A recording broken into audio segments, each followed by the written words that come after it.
Hello and welcome to 1FM's One Fright Night, our Halloween special, all about the EBGBs. It's your bro on the go, back from the radio. And in case you're wondering why my voice sounds like that, it's because 4 hours on the one way home does this to me every single evening. But you know what? Rather than take a rest, I couldn't. I had to do this with you guys tonight, along with some of my fellow bros, okay? From Mondays to Fridays on the one way home, I am known as your bro on the go. But tonight, I am one of the Baba Bros, all right? You'll notice three of us today. yeah. And the reason we go by this name, Baba Bros, is because of our shared Peranakan heritage, okay? But tonight, it's not about that. It's all about the hantus, the heebie-jeebies, possibly even the EMF. And before we get into all of that, well, it's only right that I introduce who my fellow Baba Bros are. With me, of course, Mr. Eugene Tay from Supernatural Confessions. How are you, sir? I'm very good. As a part of my Baba Bros contribution, I'm wearing my Baba outfit along with my Baba Tao glasses to get in the mood. And of course, with him and with us tonight as well is Mr. E.T. He's also a Eugene. He's Eugene To, but rather than, start all sorts of confusion, which Eugene is talking, we call Eugene To E.T. and we call Eugene Te Eugene Tay. or Eugene. Okay? How are you, E.T.? Okay, man. I'm great. That's why I got my CSI cap up here. Tim, maybe you want to share with them what CSI means? CSI stands for what? Critical Supernatural Investigation. Almost forgot that. Okay. We want to say thanks to everybody who's joined us already. I think there are 50 people viewing already. We'll be starting very, very soon, but we do want to say thank you very much for, logging on, joining us for the very first 1FM One Fright Night Facebook stream. We've never done this before. And hopefully if we get enough views, as the response is great, then we'll be able to do more of this over the next few months, maybe next few years as well. Okay, so the best way you can help us, of course, is to like and share the post. This way the algorithm, pushes it out to more accounts, to more feeds, and more people can actually tune in. So first thing you can help us by doing is by liking and sharing the stream. Okay, and while you do that, why don't we just get to know our guests tonight, and of course the organizations that they are representing. And I will tell you this much: they have my full endorsement. Okay, they are the best in the business when it comes to paranormal groups, and I can say that because I have at some point been involved with both. Yeah. Not I. All right, so let's start with the founder of Supernatural Confessions, Eugene Tay. Tell us about SC. Tim, it's so nice to be back here again. I just want to do the whole, finally, the Baba Bros are back on the airwaves. Oh, yeah. We've been around since, I know, Tim, 2019, pre-2019, but, we went way, way back. And it's just so nice to see everyone on the chat right now. Some of the old names have been with us throughout those years, and they've always been asking, when are you guys going to come back? And now this feels like the whole Guns N' Roses finally got back together again for one night only, maybe.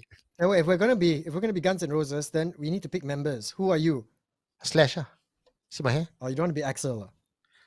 Okay lah, you be Axel lah. You're the lead, eh? No. I want to be Duff McKagan, the bassist, And because E.T. he's the cannot only one who be- didn't get fat.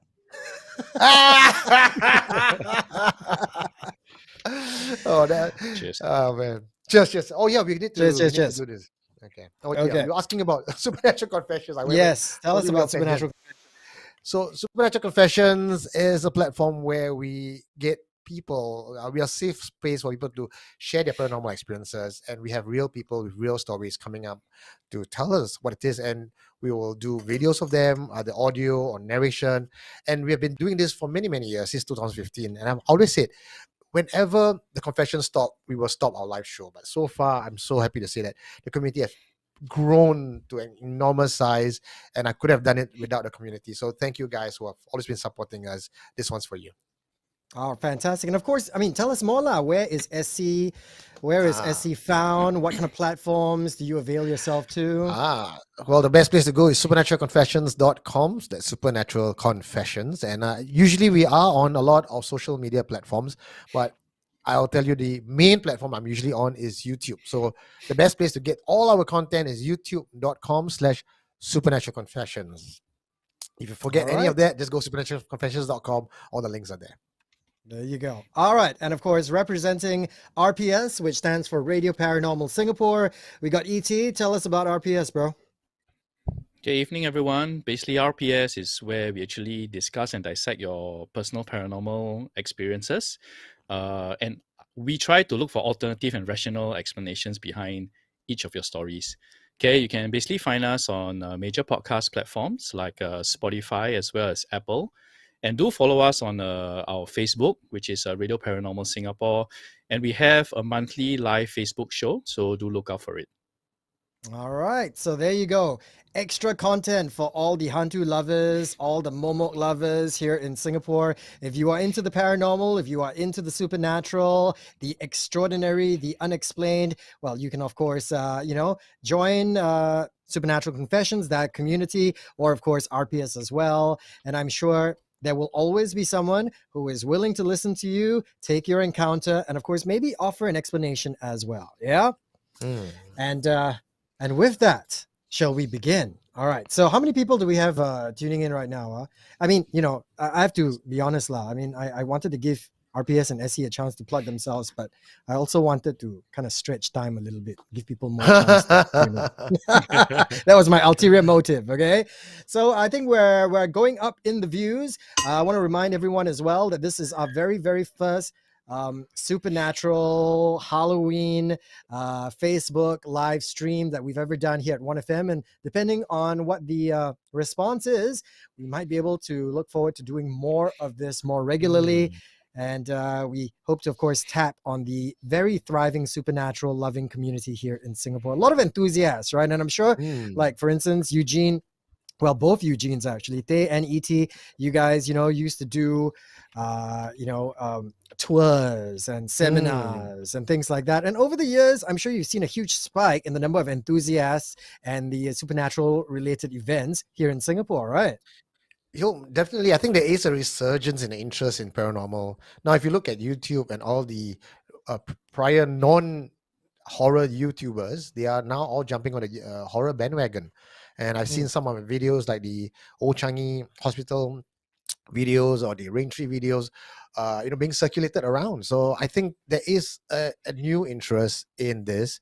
Some of the old places like German Girl Temple, Suicide Tower, which I think ET and I have been there so many times and done investigation to death. But the new viewers, the new audience, have not heard of any of these places. So to them, it's actually brand new content. And I think when it comes to horror, it's quite evergreen. No one ever gets bored of being scared. Yeah. Except this guy, lah, this one, ET, he's never scared because whatever happens, whatever creepy thing that goes on, he always has a rational explanation to it. Isn't that right, ET? Not always, lah, but most of the time. Which is why I like telling these stories to my kid so that he doesn't get scared at every single thing. Some things can be explained by science, but I do agree with Tay. But more importantly, it's because of where we are in Asia. To me, I always feel it's a melting pot for paranormal occurrences because there's so many different races and religions. So there's so many beliefs. And then one little entity, different people from different beliefs will see different things, lah. So then one story becomes like 5 stories. And we're always intrigued by the paranormal because of all what our parents have been telling us, Hungry Ghost festivals and stuff like that, which is why I feel it's a bit more exciting here than sometimes when we do investigations in the western part of the world, where it's usually just castles and knights and vampires. Our one vampire got different versions, no? Yeah, so that's why I think it's a lot more exciting here. Yeah, I spoke to some of our Western investigators from even Canada and all that. Most of the law is about building an old house on a ancient burial ground or a deserted house in middle of the farmland has been abandoned for many, many years. And most of the hauntings are poltergeist activity or phantoms. So when they come over to Asia and they see there's different tiers, different layers, there's different otherworldly beings, curses, shamanic spells. We have a very rich culture here. And I think the only other country that can compete with Asia as a whole is Japan. Single-handedly has hundreds of different Yao Guais to speak about. Absolutely. And I would put the entities, right, and the monsters, the mythological monsters that we have here in Southeast Asia up against any of the Western oriented ones that we've heard about, whether it's your skinwalkers, whether it's your werewolves or your other vampires or your zombies. I put all of them up against a Fatima rocker any day of the week, and I would root Yeah. for Miss P. Yeah, Yeah, she's In like the fact, apex predator kind. for there you sure. go. Apex, Right. yeah, apex predator. Yeah. All right. Now, of course, we've got quite a number of people who have just joined us as well. Say hi to Grace Chai, to KK Heng, to Jun Hao, to Eng Chao Yong, to Kyle, who is on as well. Kyle is one of our radio DJs. And in fact, one of his encounters is going to be featured tonight as well. So if Kyle sticks Ooh. around and you have questions about that encounter, maybe you want to ask him, bro, you were dreaming, right? Maybe you had too much to drink. Yeah, Kyle will be able to answer your questions, okay? Feng Lim is also on. We've got someone called Alsatian Adrian Chua. Yeah, Alsatian. Alsatian. Okay. Yeah, nice name, right? He's a fan of SC. He's been listening to us for some time. A big fan of Fantastic. the Baba Bros. Yeah. Oh, great to have you, Glenn. Glad to have you as well. Hannah Ko, Catherine, Jaslyn, and the list goes on and on. In fact, let's just ask a quick question, okay? Do a survey. What is your favorite local monster or entity?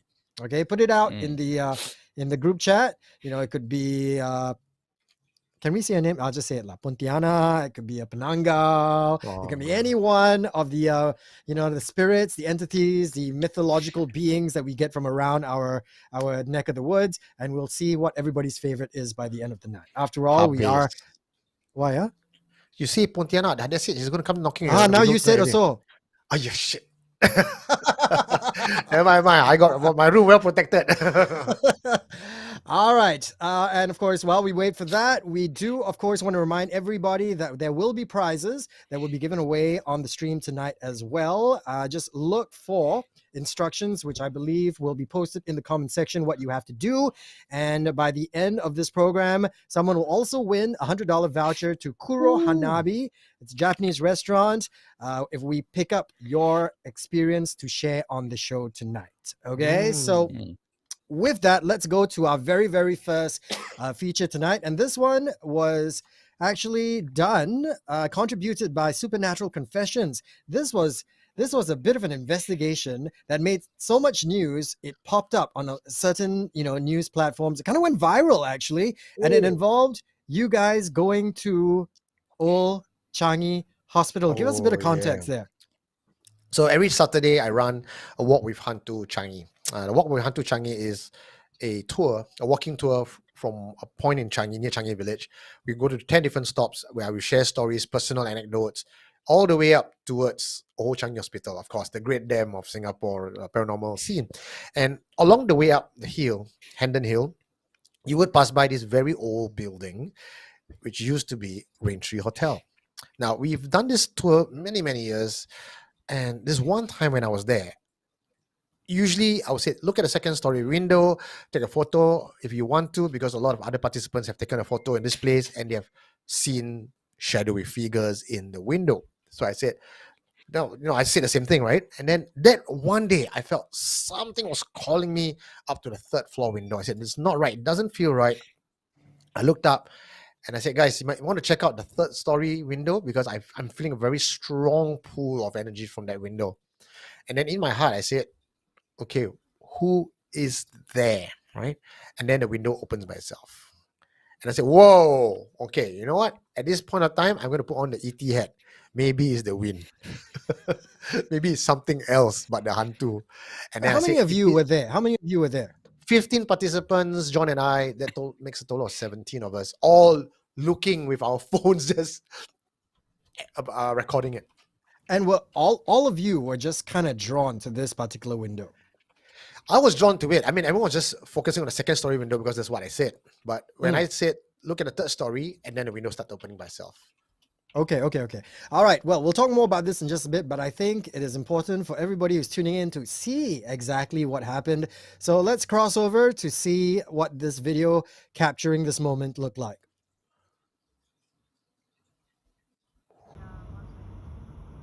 But just nice is someone taking a video? Anyway, yes, Oh, same. yeah. Room. See if it opens again. We don't care about milkshake. They open.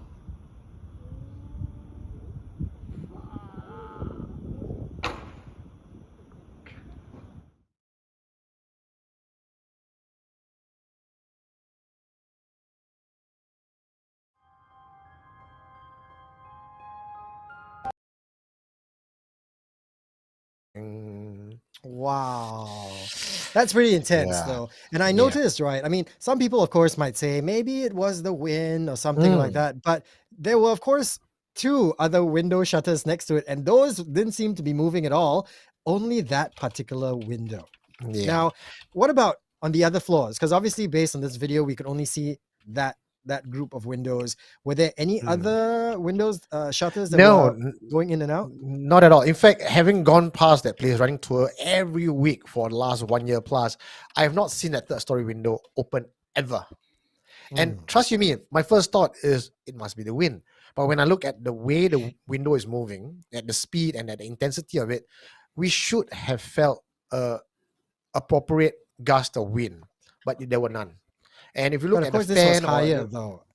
so there This was could be, higher. so Yeah. yeah, there could be. I'm even willing to admit there could be a hole in the rooftop and the wind is blowing on top. So there's going to be other source of the for the wind to move or the window to move. Mm. But what was funny though was me being able to command the window to open and close, or getting the window to open and close on command. Like when we go to ET, right, we go paranormal haunting, right, we will probably ask the spirit to do certain actions. This is what happened to the window. And that aside, let's say maybe it's just the wind, I'm willing to go with that because that's what I want to believe. When we showed the video to different people who had the sight and the third eye, they came back saying, bro, there are spirits there, we can see. And 2 days later, I was pushed down. I felt when I came out of the toilet, I was pushed and I fell down on my mouth and I went for stitches and everything. So if I slip Wow. and fall, I would be able to brace myself. But this one, I fell flat right on my face. Okay. All right. Let's go back to that night, okay, where you were outside Old Changi Hospital. Now, obviously, for those who are not familiar with that area, last time, yes, like you can just go in and then you can walk in. You want to bring your date No and have her lah. hug you very tight, you Always will just cannot walk go. in. Last time lah. But then now it's all been locked up. It's been well, I don't know if there's security walking around, but it is sealed up lah. People cannot go in. So it's not like someone was just walking around the building and then got people outside. No, let's mess with the windows. Okay, to be fair, this was not Old Changi Hospital. This was Raintree Hotel. Okay, Raintree Hotel. But still, do there you are think CCTV. there could be people. There are CCTV cameras out there trying to prevent people from getting in. So if we want to be really stringent and say that no one could go in, I think no. If someone wanted to go urbexing and really wanted to sneak in, it would be a possibility. Okay. What would you say to people who go, yeah, this thing is fake one lah, probably somebody with like a string or something like that, like what they do in the movies, right? Then suddenly bang, right? They pull some magic wire or something like that and they cause the thing to shut. No, I wish that was true. Like if I ran a tour like that, I think I would probably get more people on board because I could fake a haunting. But Jonathan, my co-host, when it comes to walking tours like this, he is anti such actions. He doesn't want to scare people. He says this is a supernatural storytelling and his heritage walk. We're not here to scare people. We don't want a haunting to happen. In fact, when a haunting happened, he was like quite worried, like, would people who not want to come for our tour now because they're too scared? So for us to actually be the ones to create the haunting, I think that's counterintuitive for this particular kind of walk. But is it someone else doing it? Then that I would think there should be some ROI or benefit for that person. So far, no one that came out to claim credit or milk it for all it's worth. So no, I don't think that's the possibility of it. But maybe win at best, as I would go as win. Okay. Then again, I mean, you mentioned this was the Raintree Hotel, right? You have actually stayed overnight at the Raintree Hotel, and you mentioned nothing happened, right? So here's a short story about Raintree Hotel, just very briefly to give you guys a context of how haunted the Raintree is. When Raintree Hotel was being developed and renovated to become a hotel, they couldn't get the job done because there were a lot of complaints from the workers, the foreign workers, who says when they sleep at night, they'll be transported to a tree next morning. They'll find themselves waking up somewhere else. Their tools will go missing. So the proprietors of the hotel called some spiritual masters to go down and cleanse the place. Now, these spiritual masters were actually confessors on my channel as well. So they told me this behind the scenes and said, yeah, we were invited to go down to the hotel to cleanse the place. And it turns out all the rooms were full of ghosts and they didn't want to leave. So in order to butter, like the proprietor was like, no, I cannot say, not, I already paid for everything. How can I pull the contract now? So the masters go, we negotiate with you. And what the ghost wanted was a very large shrine to be placed behind the hotel at the foot of the hill. And if they were given offerings, the specific offerings that they have asked for, they will leave the hotel alone. Turns out they kept to their word. Construction of the hotel finished. And the very first day they opened their gates, their doors, I was there queuing up in the morning. There was no queue. I was the only one there, standing in front of the glass panel, waiting to go in. And when about 12 o'clock, they opened the door. I went in. I walked up to the counter and I said, quite cheekily, can you give me the most haunted room? You cannot say these kind of things to them. Obviously, they will pretend, right? Like, oh, there's no such thing. I don't know what you're talking about. That's what I expected as well. But turns out the went haunted room 最 haunted 的你拿这个吧 Oh, did they charge you extra? No, it's 129. No surcharge. No supernatural. It's probably surcharge. the one that they haven't cleaned yet, lah. It's probably the room that haven't cleaned yet. Because it's So dirty. they gave me this third story floor. There was no one staying there that night. I was the only one. I brought in all my investigation gadgets, but to be fair, it was inconclusive. I did not get anything haunting related that night. But after they closed down in 2021, when I went back there again, I saw a shadow-like figure on the second story balcony, second from the leftmost room. When I looked at it, I was like, okay, it looks like someone, head, shoulders, and everything. And I stare and I stare and I stare because by then, 2021, I have a bit more experience in paranormal investigation. I wanted to check, is this the curtain? Is this a umbrella? I wanted to be able to remove all the possibilities so I can get to the evidence. So feeling fairly certain that it's a person, I blink. All of a split second, the thing's gone. See, you should not have blinked. Stop blinking. So then I realized because that shrine that was promised to these entities, no one's taking care of it now. It's all gone. So they all came so back. then they come back. Yeah. Oh, wow. Okay. All right. Well, while we were talking, I could literally just feel like E.T., like it's all filling up. He's filling up with all his theories to basically just debunk at one shot this experience that you had outside Raintree Hotel. So, E.T., what was it? Okay, so interestingly, Raintree Hotel, the only time I've been there was after they closed because like everything was for sale, they were like selling their plates and everything. I went there, it felt pretty calm and clean, maybe because it was daytime. Take note, Raintree Hotel is pretty near the back gate of OCH, where the emergency department, the A&E department was, which is also very close to a satellite dish. Just saying, okay? But like what Tay said, he tried to discover or try to analyze whether it was wind. Because of the height, that part there is on a slope. So the part where the window was is actually higher than normal. So let's just say, assuming the wind was blowing from the left to right. Okay. So when the wind blows from left to right, it would close the window. Okay, and at that height, let's say the wind continues to blow from left to right at a certain speed, it will cause low pressure on the outside of the room. Okay, meaning that the air pressure on the inside of the room will be slightly higher. If you follow the Bernoulli effect, it will cause the window to actually open out with the wind blowing it back in again.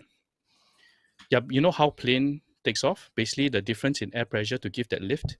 So when the pressure on the inside of the room is higher than the outside, it causes the window to open. To be honest, I didn't realize it was Raintree Hotel because the first thing I thought, okay, it cannot be.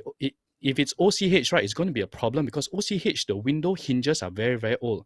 It can't just open and close like that. But Raintree is a pretty new hotel that just closed. So I think the hinge will probably be be able to move, that smoothly lah. Mm. Okay. Next thing I want to cover on is the face in the picture. Where some people Okay, actually okay, saw the wait. face. Before you go into that, you made reference to satellite dishes. Now, long-time viewers of the Baba Bros will know what you're trying to allude to. But for everybody else who is new and does not understand what satellites may have to do at all with supernatural encounters, explain, please. Okay, so basically areas with very high like electrical stuff or frequencies, we term them as very high disturbance of EMF, which is electromagnetic field. So places with very high fluctuation of EMF, it's known to occur where there's some sort of paranormal activity. Well, there's three schools of thought. One is high EMF actually affects the way you perceive things. It makes you see things which are not there. The other is that entities actually generate EMF themselves. The third theory is that places with high EMF actually attracts entity to that space, which is why, many places in the US, places where they spot UFOs usually occurs near power lines, people who stay near power lines, usually. So that's the theory of EMF. So the reason why I brought it up is maybe there is some sort of EMF, but I don't think the EMF will cause the windows to open and close because it looks something physical and not something that's conjured out. Because if it's conjured with your mind, you can't record it on camera. Yeah. Okay. And not 15 people at the same time. Yep. Wait, are we going to drink because ET said EMF? Yeah. Okay, so every time ET says EMF, all of us have to take a drink, okay? Cheers, guys. All right. Now, if everybody, for those who have just joined us, welcome once again to ONE FM's ONE Fright Night, our very first Halloween-themed Facebook live show. And I know we are in the Halloween season. Tonight, we are discussing paranormal, supernatural encounters, or as Tay would call confessions. We'll be featuring some of the radio DJs in just a little bit. But for now, we're trying to get ET from Radio Paranormal Singapore to basically offer an alternative reason as to why over at Raintree Hotel, a window shutter could just start moving on its own.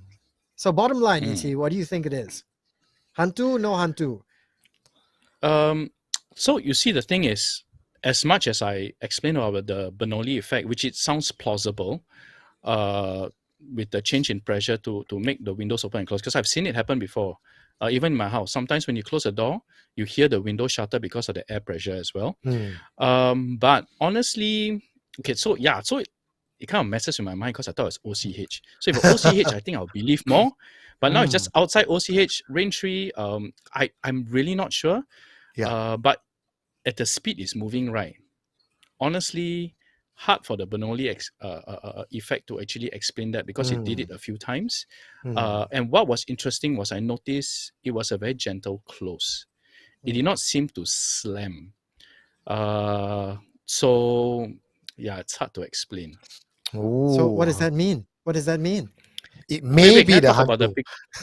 Can I talk about the face first? Yeah. You just want to, he want to avoid. Okay, take us, no, take but us need into to this talk photo. about everything. Yeah, so I think some people saw a face in that photo. So are we able to bring up the photo which I took in Ubin just to give you guys? You want to show Brian? You want to show the face in the OC the window first, and then we can do a comparison later. Yeah. Okay. Okay. So you look at see this? that. Yeah, you see this? Can we zoom in? It looks like a monkey, right? Looks like a monkey, right? It looks like a bird, man, or something. But I mean, what's I see clear the in the nostril. photo, at least there is two eyes, right? At least Or I it see could two just large be, it could be a nostrils. pattern. It's actually very similar to the pattern that you have you have on your shirt, Tay. Baba Hantu. Okay, now we'll be able to bring on my photo.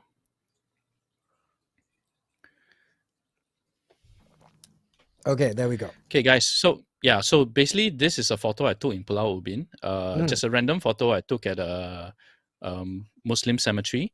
As you can see, the green area, the green circle which I circled, right? Okay, ignore the orb lah. The orb is something paranormal I cannot explain. But anyway, you see that the orb is circle, right? paranormal. I love how you just No, he wait. throws that in.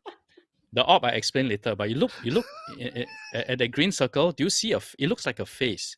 Okay, when you zoom in, right, you see two eyes, a nose, and a mouth. But upon closer examination, right, it's actually a trunk of a tree. So that's why I'm saying sometimes when places are dark like this, because you notice closer to my camera, it's illuminated, but somewhere behind, right, you can see that, because it's dark, things get distorted. It looks like a face, but it's actually a trunk of a tree.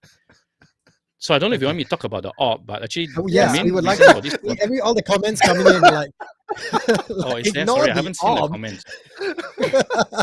And they're like, what is the orb? Tell us about the orb. Ignore the orb is paranormal. Okay. I cannot explain, but look at this. This is not a ghost.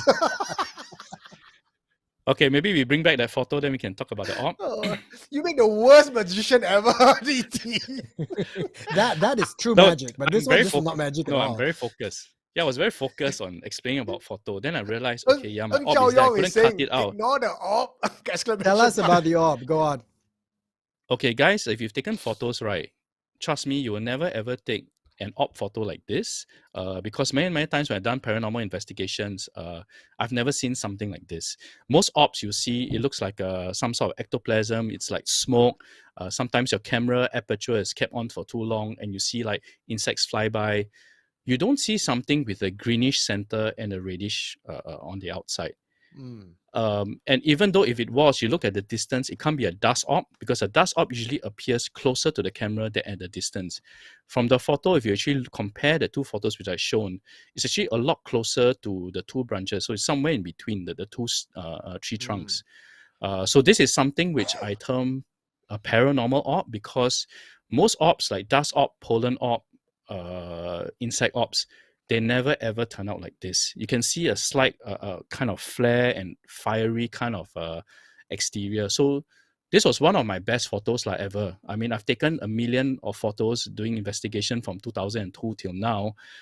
This was probably the only orb I really captured, because I've actually generated orbs using infrared cameras and IR LED lights. You can create orbs bluish, but never ever captured something like this. So this was really something interesting.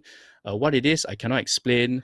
And the problem was, I think I took this in 2002, 2003. The cameras were not as good as current day. So what it It is, must be I the really don't hantu lah. know. But no, you see, the thing is, hantu is ghost, right? But my theory of paranormal entities are actually that of energy form. So it can be negative energy. So it may not really be a hantu, but some sort of energy form that we actually captured through I know maybe what kind of sensitivity of the energy. camera. I know what kind of energy. Hantu energy. What is? No, I really don't Next know. time, But yeah, I love, next you time know, if he you go goes, yeah, this is anywhere, one of the best photos I've ever taken. But for like the first 10 minutes, he was telling us about the non-paranormal, right? Not about the focus was the actual face, orb. right? Was to explain about the face, right? Next time I go on any investigation, right, and I swear, if people tell me, hey, there's a long gown, black hair, don't look at that. Just ignore that for a minute. Look over there. That's a wall. That's not a hantu. Yeah. Please focus on the wall. Forget the lady, the screaming Okay. lady with the long hair flying through the woods. Forget the flying head.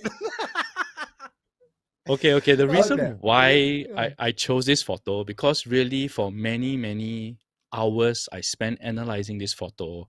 I saw the orb and then I saw that face, which freaked me out. I couldn't sleep for a week. And then only upon closer inspection did I probably realize it's just a tree trunk. So that's the reason why lah. But you go back and check. Yeah, Do you check? Yes. No lah, Ubin is very hot. Then need to cycle there, no. So Damn you won't leceh, know it's so- whether a tree trunk or a face, what? Technically, because you never It's went back to check. obviously a tree trunk lah. It's very obvious it's a tree trunk. Well, I don't know. someone else Now could say it's I've got obviously a doubts. face. Now I'm doubting. you How look- do you know? yeah, Because you didn't actually go there and touch the tree trunk. No, I didn't. I also didn't touch the orb. Exactly. I didn't touch So the orb. if there is a Then- paranormal orb down there, why can't there be a paranormal entity Yeah. further back? I didn't go Checkmate. back and check lah. Okay lah, my fault Yeah, lah. then cannot lah. Then we cannot say Yeah, Why you it's two not- gang that's it. against me? Until you prove that it is not the hantu, we assume everything is the hantu. Ding ding. It's a tree trunk. Okay, Why do you okay. haven't show Let's this come back. photo? Let's come back. Okay, Brian. Okay, all right. So, what do you guys think in the comment section? I mean, do you think, of course, now we are referring back to the Raintree incident. Was that the hantu? Was it the wind? Was it the Bernoulli effect. effect? Okay. Or if you don't think it's any of those things, what could it be? Okay. Earlier on, I asked everybody in the comment section to please text what their favorite Southeast Asian monster was. And these are the top. All right. You've got the Toyol, the Pocong, the Orang Minyak, and all the way at the top, of course, Fatima Rocker, Kaka, Miss P, what do you want to call her? The Pontiana. Okay. I'm actually very surprised that nowhere in the list was the Penanggal. The Penanggal is my favorite monster. And I thought it was going to come in number one. You know why? Why? Because it's always a head. Get it? For those who are not familiar what the Penanggal is, it's basically a head with entrails, right? Just hanging around that floats around. And they say if the I thought because you like to eat offals or something like that. Tim, if you know the why I thought intestines that wait, hang on. If the intestines, as they're flying, touch you, then apparently something will happen to you. Okay, so there you go. What were you gonna say? do you know why I thought the Penanggal would never make it to the list? Why? Huh? Because it's a nobody. You're on the roll, two of you. There you go. All right. So thank you very much for those who have just joined us. Why so late? All right. We're already half an hour into ONE FM's ONE Fright Night, where we're going to be discussing all the EBGBs, the paranormal, the supernatural. I understand a few of my fellow ONE FM 91.3 DJs are online as well, including Kyle, Sue, Lavinia as well. If you want to say hi to them, I'm sure they'd be willing to say hi back. Hey, Lavinia. Yeah, you boys know Lavinia. I know actually, Lavinia, right? yes. Yeah. Yep. Way All back, right, way and of back. course, speaking of radio DJs with encounters to share about, our next feature is actually one that I did with Kyle. Okay, Kyle hosts the weekend wake up. All right, on Saturdays from 7 p.m. all the way to Kyle. I can't remember. Are you on till 12? Are you on till 1? I can't remember. Anyway, he's on. It's terrible, right? Radio DJ don't even know his own station lineup. But anyway, he's on every Saturday morning. Okay, so this is a story from Kyle talking about, of all things, mangoes. Take it away. I'm probably primary 3, primary 4. Okay. And my parents, one very interesting activity that they bond over as husband and wife is fruits. So what they do is, I live in Little India, right, Farrer Park. So my dad would make a trip to the market, and when it's mango season, mangosteen season, durian season, whatever, he would buy fruits. And both my parents somehow only enjoyed eating fruits at the kitchen sink. So it would literally be father, mother, cutting stuff up, having their own adult conversation, and cutting up fruits. A small portion of it will go into a bowl or a container, and that will be for the fridge, or that would be for the kids. But husband and wife would have their own little moment, Yeah. and they would talk and whatnot. And I call this one the mango story. Okay. It was definitely June because they were having Indian mangoes. So Alfonso mangoes that you buy, the moment you bring it into a room, it's like durian. You will smell it. It's so very strong, fragrant, so yeah. sweet, very fragrant. And it's evening. It's about 9-ish in the night, and it's like their nighttime ritual thing where they're in the kitchen, both of them not working. They're cutting up mangoes and they're eating mangoes by the sink.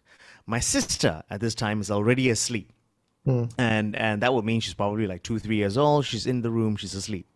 And I'm running up and down the kitchen, going up to the sink, opening up my mouth, and my mom feeding me a wedge of mango, and then I chew on it and run up and down, being what a kid does.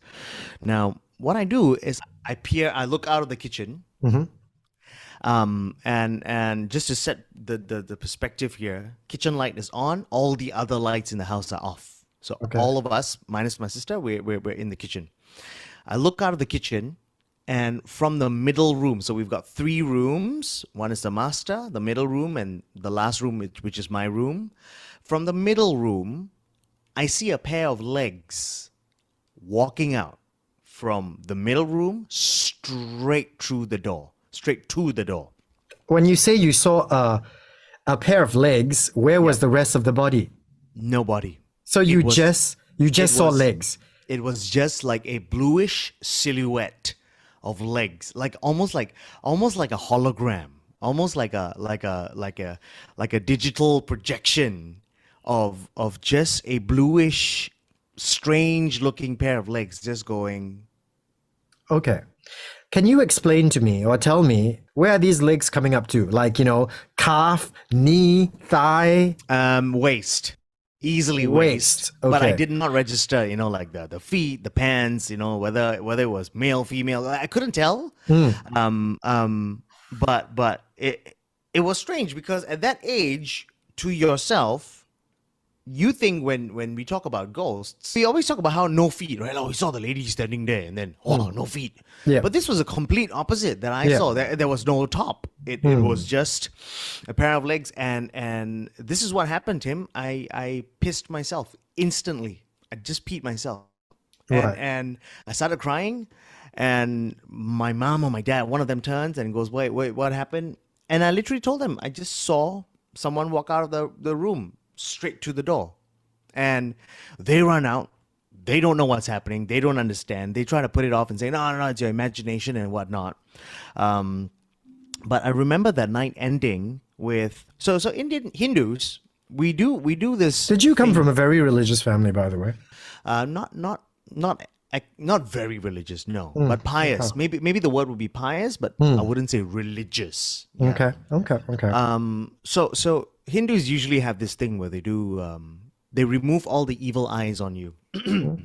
And what they do is they sit you down, they light a little fire, and they go around you, and that apparently it's supposed to cleanse you of whatever bad eye, evil eye, or anything that's bad or negative in you or on you. It's believed that it'll take it away. Right. And I remember that night ending with my mom doing that for me while I was still completely freaked out about what I saw. Now, to think about this, we're all awake. I'm much older, no more that primary 1 kid. So this is primary 3 or 4. There's no reason for me to have faked that. It wasn't like you were watching a scary movie prior to that could have somehow influenced your mindset, right? No. Okay. Yeah. All right. What did your parents say? I mean, aside from the fact that, they said it was your imagination, could you tell that they were worried? I felt like my mom had a sense of worry in her. Else she wouldn't have done that whole cleansing ritual thing. Right. Okay. Your dad? I don't recall what my dad or how my dad responded to it. I think it wasn't profound enough. Yeah. But I do remember my mom doing that cleansing thing.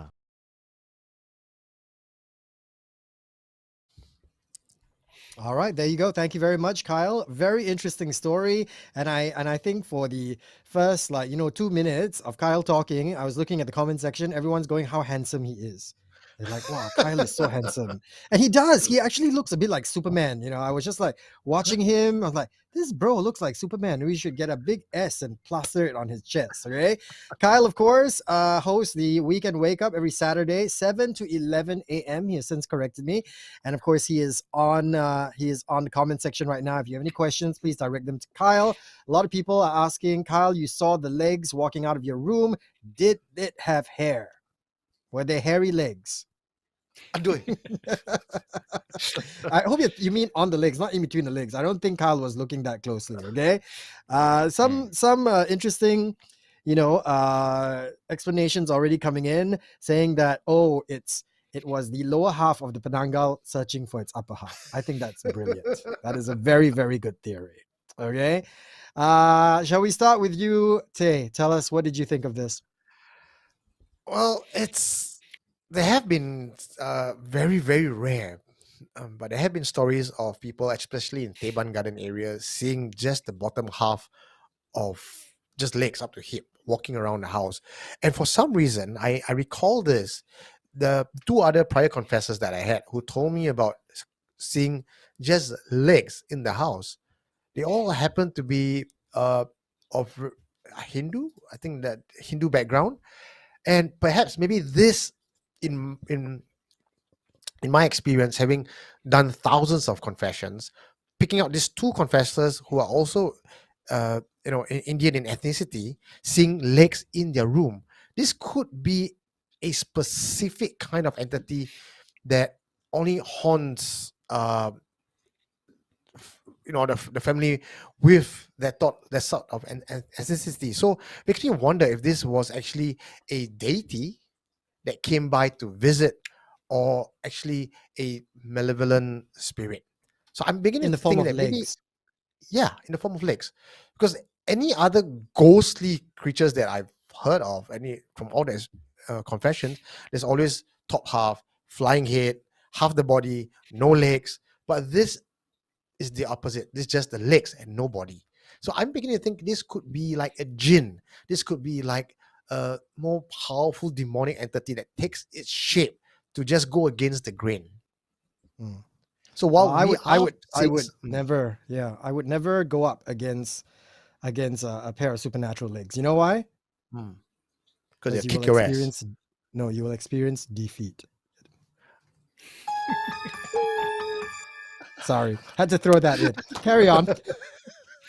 Yeah, so I think Kyle is experiencing some form of supernatural entity. I just don't think is the wandering spirit variant. I feel that this Mm. might be more of an otherworldly creature that can take shapes and form just to go against the grain. It wants you to see it. This is the entity that can hide itself if it wants to.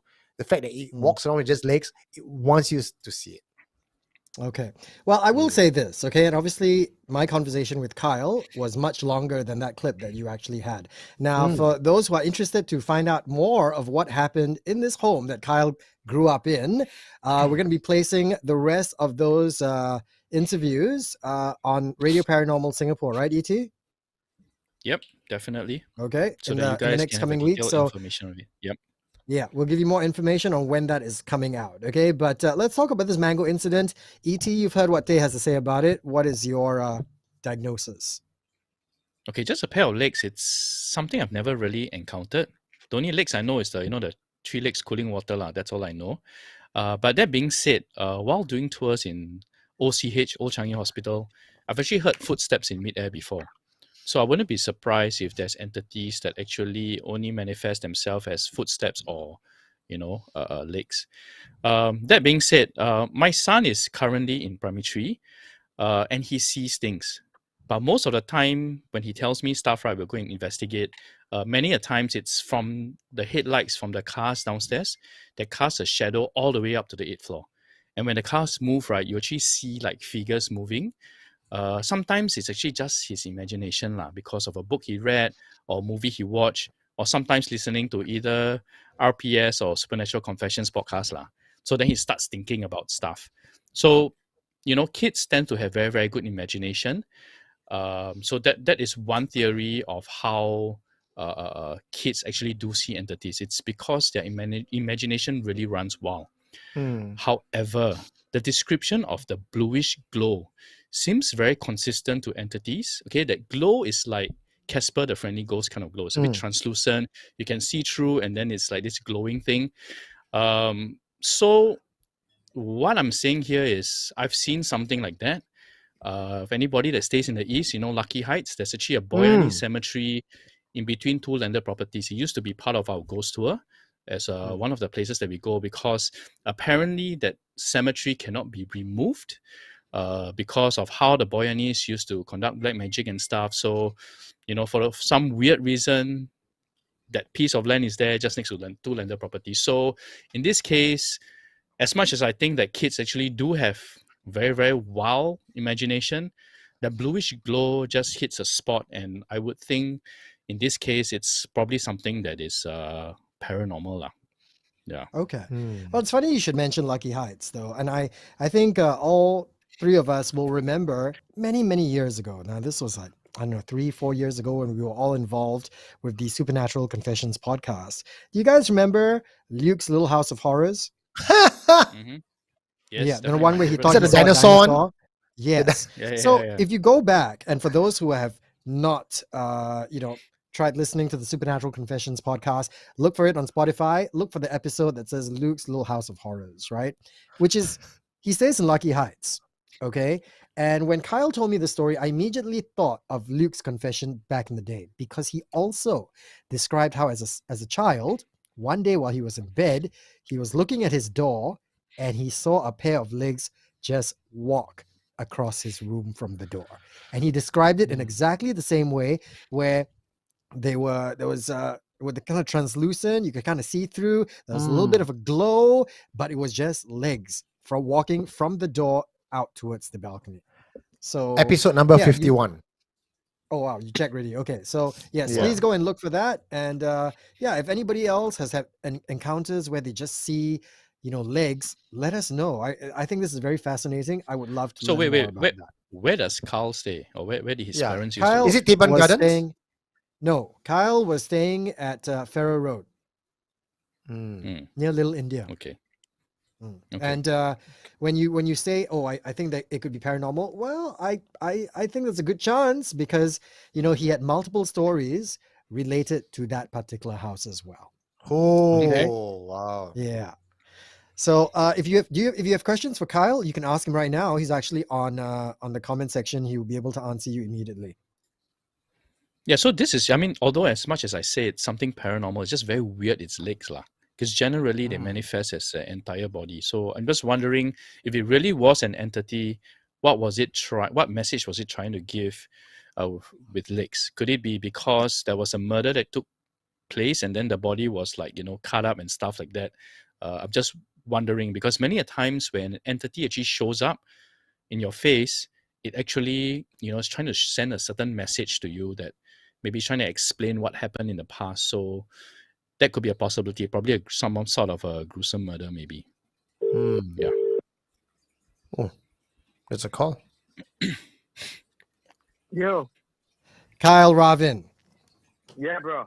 All right. So rather than have you talk to us via the comment section, I thought I'd just call you and put you on the air. Oh, cool. All right. Yeah, So why not? boys, ask Kyle your question. He can hear you, and everybody on the stream can hear him too. Okay, maybe my first Hi, question is, Carl. the starting, right, we're talking about mangoes. I thought like there was Yeah. something to do with something paranormal. No? Then after that, I just realized it's the Oh, yeah. legs lah. So do you often see these legs, or do you often see other things, or is that the only time that you saw something like just legs, or something that's If translucent you're like that? talking, if you're talking about the legs, it was the only time. Yeah, but there was a similar story. But the whole story involved seeing apparently what I thought was my mother lah. But it's got nothing to do with mangoes, nothing to do with legs either, and it wasn't blue. So yeah, totally different. So, Kyle, you have not mentioned the rest of the story. So, from what we have heard, it sounds like a cliffhanger. There's all these experiences, but none of the conclusion. So, now that we get the chance to speak to you, did you find out what it was Yeah. at the end? Because I'm guessing it's not a malicious spirit; it's more divine. Am I right, or close to that? You know what, Eugene? In all honesty, when you said it was something divine, I kind of had this chill, spooky kind of. I had goosebumps, man. Like so. Tim asked me, right? Like, were we very pious? Were we very religious? The answer is I wouldn't say we were very religious, but there was such an extent of religious practice in the house. There was always an altar, and from my experience, growing up within the extended family as well, whenever a child has one of these episodes, usually the elders would say, "Oh, it's just an angel, or just God, or one of the deities protecting you." So when you said that, it actually struck a chord. It was like perhaps it was because it didn't feel malicious. There was no danger around it. It didn't spook me or disturb me either. It was just a pair of legs walking out from one point to another. So yeah, it could have totally been. But you never found out what it was. No, never. It was a spirit that was after your mangoes, bro. It probably was because it was mango season, right? Yeah. And you also mentioned that there was a bit of a cleansing that was done. I mean, did you notice anything that happened after the cleansing? I mean, did you feel calmer? Did it feel like something?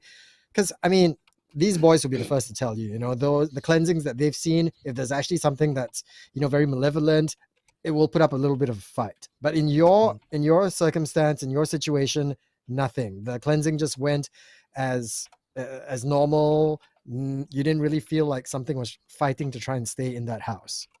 Yeah, not at all. I think so. So typically, if you see what Hindus would do to cleanse, is they would probably sit you down. They would take a little flame and they would go around you a couple of times and they would say that they're removing all the evil eyes, they're removing negative entities from around you, and it's very natural to feel better after that. Because in Hinduism itself, there are many ways that you can take a shower. You can take a shower with water. You can take a shower with wind.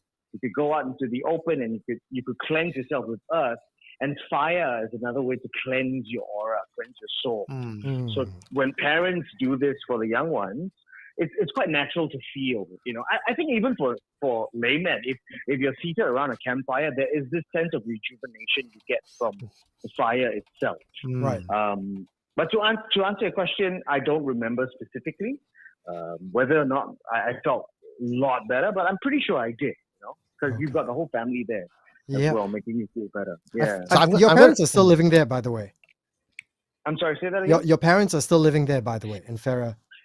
You know what's really funny? I just came back from their house. I feel like you need to invite us all over for mangoes and see if we can reenact what happened. Why not? We gotta wait for mango season first, lah. All right. Now, the two Eugenes, you got anything else to ask Kyle before we let him go? Not so much to ask him anything, but Carl, I just want to plant this in your mind that whatever you experienced that night, I'm leaning very much, listening to my intuition and my subconscious, that it is a good divine protective spirit for you. So there's nothing to fear. Oh, bro, thank you so much, man. Hey, I'm having goosebumps again. And yeah. All right. I wish you could see this. Yeah, thank you so much, guys. All right. Thank you very much, Brother Kyle. Talk to you soon, okay? Cheers. Take care. All right. Thank you. All right, thank you, Kyle. And of course, if you have any further questions for Kyle, you can definitely text him. He'll still be in the comment section, or you can call him on Saturday mornings. Maybe sometimes he's a bit lonely. You call him lah on the 1FM hotline, and then you tell him, "I'm not here to dedicate song. I want to talk about hantus." I'm here for your legs. E.T., anything else to add on Kyle's story before we move on? No, but definitely something we can't explain by science. All right. Thank you very much to everybody who is still with us watching the 1FM ONE Fright Night Facebook stream, and to everybody who's just joined us as well. Still plenty more stories to talk about, but remember, follow the instructions in the comments. You could win yourself some prizes as well.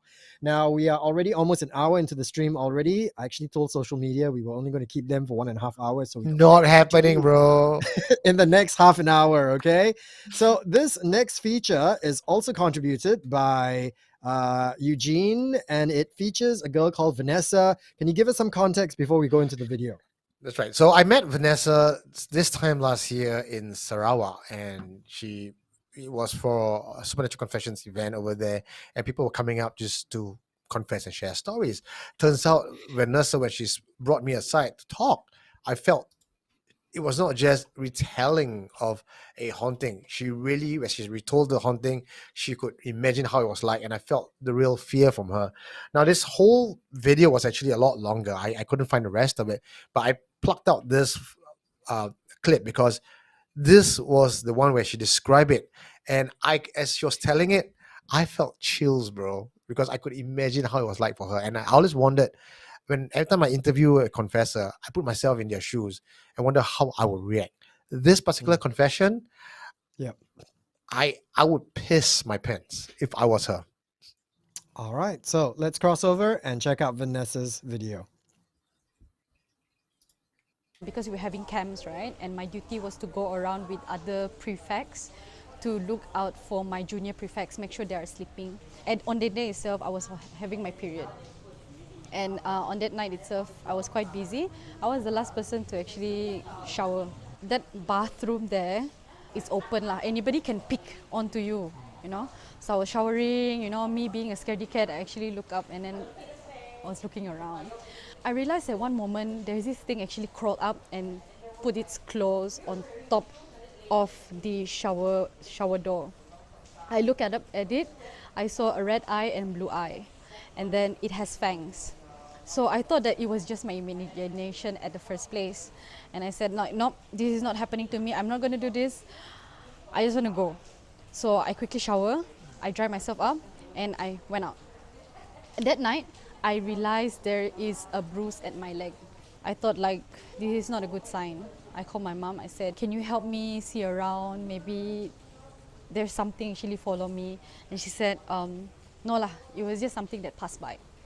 And then I feel like a wind just passed by, like, phew. And then I stopped for a while. And then second time, the thing came like phew, again. That's when I saw my knee at that time. At the same time, I saw my knee, the bruise spreads out. Like I said earlier, like when you put a paint in water, it spreads out. I was shaking. I went to the auditorium and then I was shaking. And then I just went back and lie down. I think for a few minutes my friend was talking to me, but I was not responding. I realized my eyes were open. I realized what's happening, except I can't speak. I can't speak. My hands were numb. My whole bodies were numb. And my friend said, there's something wrong with you. What's wrong with you? You know, and then he started to call like all other friends to come along and said, she's not responding to me. Something is wrong, you know. And I was just looking up at them and my tears just started to drop. I don't know why, what's wrong with me? And then I heard them say, call her mom, call her mom, call her mom. So at 3 a.m., my mom rushed all the way from Kota Semarahan, go down to school and said, what's wrong with you? She asked me that. I can't respond because my mouth was really sealed. My mom said there's something wrong with her. So my mom, she has this healing power to actually take out some whatever spirit that's in the body, and she does that a few times to my face, but I was still looking up to her, saying that it's not working. So she said we have to find the source of that thing. So she went to the toilet. I don't know how she knows she went to the toilet. She said it must be the toilet. She did something, I don't know what she did, and after that I feel like my body was lifted up. And I asked her, I said, what happened? That thing is following you and obviously you want your blood. She said like that. I said, how does that thing look like? Mind you, I didn't tell her how does that thing look like. I did not. And she said that thing has a blue eye and a red eye. I asked her, does it have legs? She said no. That is exactly the thing that I saw earlier, and it has 2 fangs. And she said, yes, that is exactly the thing that come crawling to you, that wants you. She said like that. So I said like, I don't know. After that night, we were actually banned from camp. We're not allowed. I don't know how news spread so fast the next day.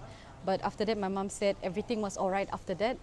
And she somehow just say she throw it away. I don't know. She throw it away somewhere. So, but that was the last thing that actually happened to me. I pray it won't happen to me again because it's 2 times of possessed. Ah, man, possession What the cases hell? are never What easy, the hell? Seriously. right? Okay. Before we go into this, I need to ask, okay? Okay, where do I even start? This thing, this creature that she described, I mean, Yeah. you guys have done a fair amount of research. You've come across, you know, your regular monsters, you know, from your Miss Peas to your Pochongs to your Penangals and things like that. But red eye, blue eye, fangs, no legs.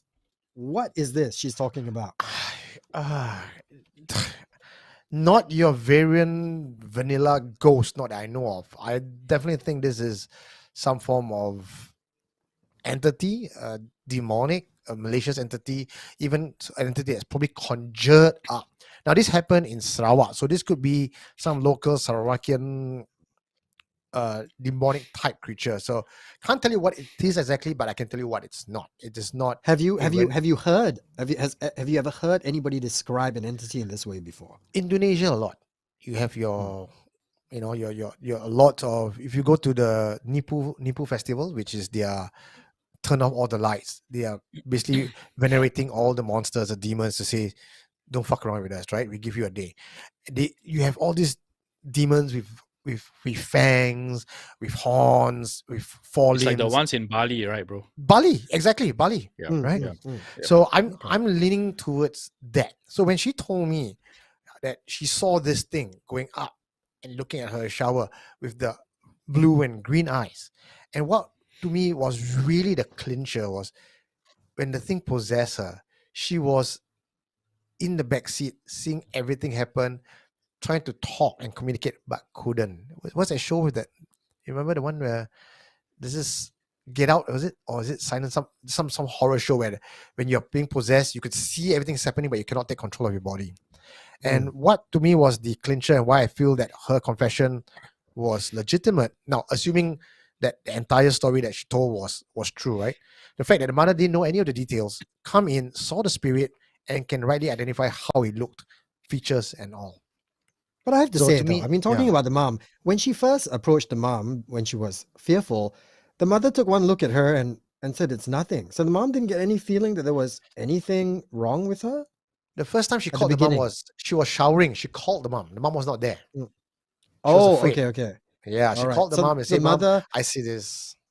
I see. Okay. Then mom said, "Oh, maybe it's just something passing by," which could be true because I think we all stayed in camps before, school camps, and every school camp has a story. Every scout camp, every army camp has a story. Usually, it happens for a split second and then it moves on. It doesn't follow you or enter your body. But this, after she showered, she went back to the room. That things followed her and entered her body. You know, honestly, this is terrible. You know what I mean? Like, usually, especially for the ladies, I know when they go out to camps and things like that, they're scared of people peeking at them. It's bad enough when it's a human peeping Tom. It's even worse when it's a hantu peeping Tom with fangs and different colored eyes that then possesses your body, right? Yeah. Okay. So it's Interesting. called Sir All Lang, right. right? It is a wolf spirit. E.T., what did you think Coloured listening to wolf. Vanessa's encounter? Yeah, okay. So initially, I did not know where this camp was, but now that I know it's Sarawak, the first thing I assumed it wasn't in Singapore. Okay, so there's this condition called sectorial heterochromia. Okay, basically, it's animals having multicolored eyes. It's often seen in some breeds of dogs, like the Siberian Husky. I'm just not sure, but I'm just coming up with a various explanation what it could be. From what she described, it does sound something like a wolf or dog, and a Siberian Husky does meet that description lah. And it has this red and blue or whatever different color eyes. It's a condition that animals have. In fact, humans have that as well. But apparently, it's more apparent in dogs like the Siberian Husky lah. Next, when she was in the auditorium, she was in what seemed like a sleep paralysis. But to be honest, the sleep paralysis sound a bit different from what a normal sleep paralysis should be lah. She just mentioned about her not being able to speak, which is normal when you enter sleep paralysis. But at the same time, she was not able to move, which was also something that happens during sleep paralysis. And during sleep paralysis, you know exactly what's happening around you, because what happens is your soul actually misaligns from your physical body. So you can't use your human senses, but you are able to sense things which is around, which is what she so-called sees lah. Now, the next thing is, I do agree her mom is probably clairvoyant in some way, or probably, you know, she does some sort of healing. But why I bring this up is because many years ago, I actually secretly did a tattoo. I didn't tell anyone. I came home. My mother just sat down looking very stern at me. I say, what happened? She said, you got something to tell me? I said, no. What do I tell you? She said, why your hand all down there got like, don't know, plaster or don't know, one thing wrapped around? You did a tattoo, right? I blur now, bros. I swear to you, no one knew I went to do a tattoo. It was so secret. Nobody knew about this. How Maybe did your she mom know? has been You know, taking you. She You got tells you, tattoo? you don't know. She's following you. there's Wait, no you got way, plaster and all, bro. what? You got plaster, then wait, how should you see the plaster? No, I wore long sleeve all. So I don't Then know what how plaster she she talking guessed about? it. How does she know No, you she have a didn't say wrapped up? plaster. She don't know. That's the thing. She don't know. But she just suddenly asked me, and then she lifted up the sleeve. She got something to tell me, right? Wow. So, you know, to all mummies out there, you know what I'm talking about. It is mummy's intuition. Something we can't explain, but they know exactly what the kid is doing. So probably when she called the mom initially and said, hey, mommy, you know, I probably saw this. Maybe she was in such a fright. She might have revealed some of the description of the entity, and then that could explain why the mom said what she said later. So I'm not sure whether this is a case of mommy knows best. That being said, as much as I think it's probably some sort of animals, while Tay was talking, I did a quick research on wild animals in Sarawak. There's no wolves. And I doubt a Siberian Husky will be at the camp there, because a Siberian Husky won't be running wild out there. So Yeah. what Maybe could it's it be? I have a peacock. Someone says it could be a peacock. Peacocks also can have different colored eyes. peacocks don't have fangs, bro. What kind of That's peacock got true. fangs? I don't know. Yeah, Yeah, that's I've true. never seen, even in Greek mythology, there's no animal with peacock and fangs. So Mm. it sounds a lot like a wolf or Siberian Husky to me, because she spoke about claws, I think. So Yeah. I'm not sure. When dogs also have their paws and they do have their nails. But to And go the up fangs the is the cubicle, right? It was up the cubicle that she saw the dog or the entity yeah. putting itself up. So Siberian Huskies can grow quite large, Mm. and they're pretty agile, I think. And if it's a wolf, it's even more agile, and stealth. And so the colored eyes could be explained by that condition called sectorial heterochromia. But then again, as Tay brought up about the entities in Bali, I was just there earlier this year, Mm. and I was asking the guide many things about the Bali mythology. Is really really interesting. Sometimes Yeah. you go Bali, you see trees that has got cloth wrapped around it. So I asked them, why do they do that? They say, oh, because sometimes they see something. For example, a snake that just comes out in the middle of the road and just disappears. Then they assume there's a snake spirit on the tree, and then they just cover up to in a way protect everyone or something like that. So I'm not sure exactly what her religion was, or what practices they have in Sarawak, because I don't go there often. I only go there fishing lah. So I'm not sure exactly what it is. I can't put my head, even though if let's say it's a hantu, I can't put my head to what it could be. Mm. So Okay. I would I'm just still gonna think put it. it's an animal lah. Yeah. Okay. Oh, sorry, I interrupted you. Did you have anything else to that conclusion? I still think it's an animal. Mm. But why the animal was there, that's something I can't explain lah. Yeah. But okay, let's say if it's an animal that big, right? It would be spotted around the camp. It would not be. It would not have disappeared in thin air. Okay, so being someone who's gone for multiple safaris, right? Animals are really stealth. They need to remain stealth to survive. So you can see, like, for example, let's say even okay, so what possibility it could be? Suddenly it just popped in my head. Thank you for reminding me that. It could possibly be a leopard as well. The leopard, it is so stealth, is let's say you're having dinner, right, at like block 85, right, and you're eating your stingray and everything. A leopard can be walking in between your legs under the table. You wouldn't even know it's there. And these guys are super agile, and they're actually found in parts of Malaysia. Okay, I it's not a ninja lah. So I mean, if it walk between my legs, I may not have spotted it. Leopards are even more stealth than ninjas. Really. Okay, see, you shocked him so much he froze, bro. Okay, so while Tay is trying to reconnect, I'm gonna put this out there, lah. Okay, I'm a little surprised. I quite expected ET to say perhaps she was hallucinating. She's out, she's in camp, she could be dehydrated. I don't know what it is that they get up to in the camp. Also, keep in mind she's also having her time of the month as well. She's losing blood. Granted, I'm not a woman. I do not understand what you ladies go through, but I imagine for some people, when you're going through your time of the Cranky, month, emotional, sentimental. it must be very taxing on your body. Can you not throw in the cranky bit? Are you gonna slap? No, I tell you. Okay, we already have to deal with it. Please do not poke the tiger. Okay, but it's taking a toll on her body. Could this lead maybe even allergies to stuff that she's being exposed to? Could this not lead to maybe hallucinations? She's sitting down there, she thinks she sees something, and then after that, her body goes into shock, and that could also explain why she feels like she can't talk. I mean, I wish I had a doctor here, who could explain all these symptoms and all that, but are these not possible alternative reasons? I mean, they could be, but I would think where the first thing that came to my mind when I heard this story was probably a camp that's very, very ulu. So the first thing that came to my mind were probably some sort of creatures. And yes, leopards are found in Asia as well. So that could be a possibility lah. Yeah. Okay. So How about everybody else in the comment section? What do you think? Do you think she actually saw a spirit? Do you think she saw an animal? Or do you think she was hallucinating? Please put it down in your comment section, okay?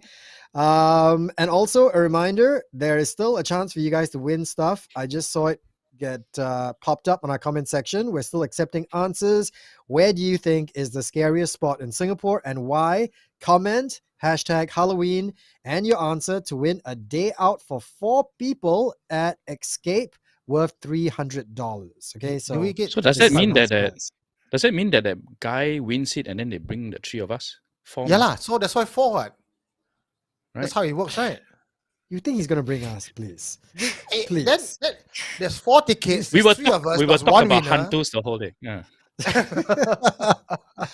Okay, and with that, let us move into our next feature. Okay, this one is going to involve another radio DJ, and he's actually on air as we speak. Okay, so I'm not going to call him and interrupt his show to have him answer questions, but we're talking about the captain of your heart, the love guru, Mr. Simon Lim. And he's going to tell us about stuff that he experienced in a radio studio, but not the one we are currently in. Thank God, because I have to work there every day. This is at the old Caldecott studio. So let's cross over to Simon Lim. I actually experienced the first encounter with some sort of entity or paranormal was when I was doing a morning show on a Saturday. And nothing creepy about the studios, but it was just a normal day. And I went in, and you're the only person there. You don't see anyone, to be honest.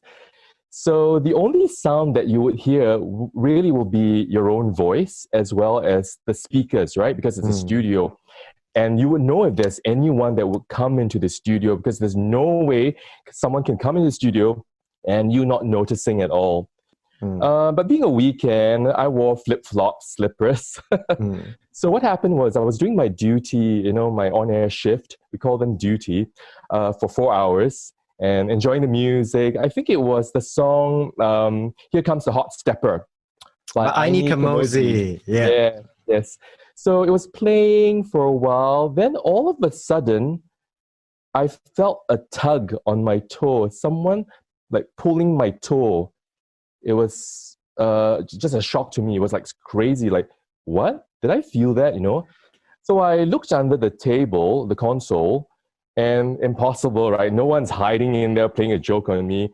Yeah. Absolutely no one. No animal, no cat, no dog came into the studio. Yeah. Impossible. So I thought that was really strange. Very, very strange.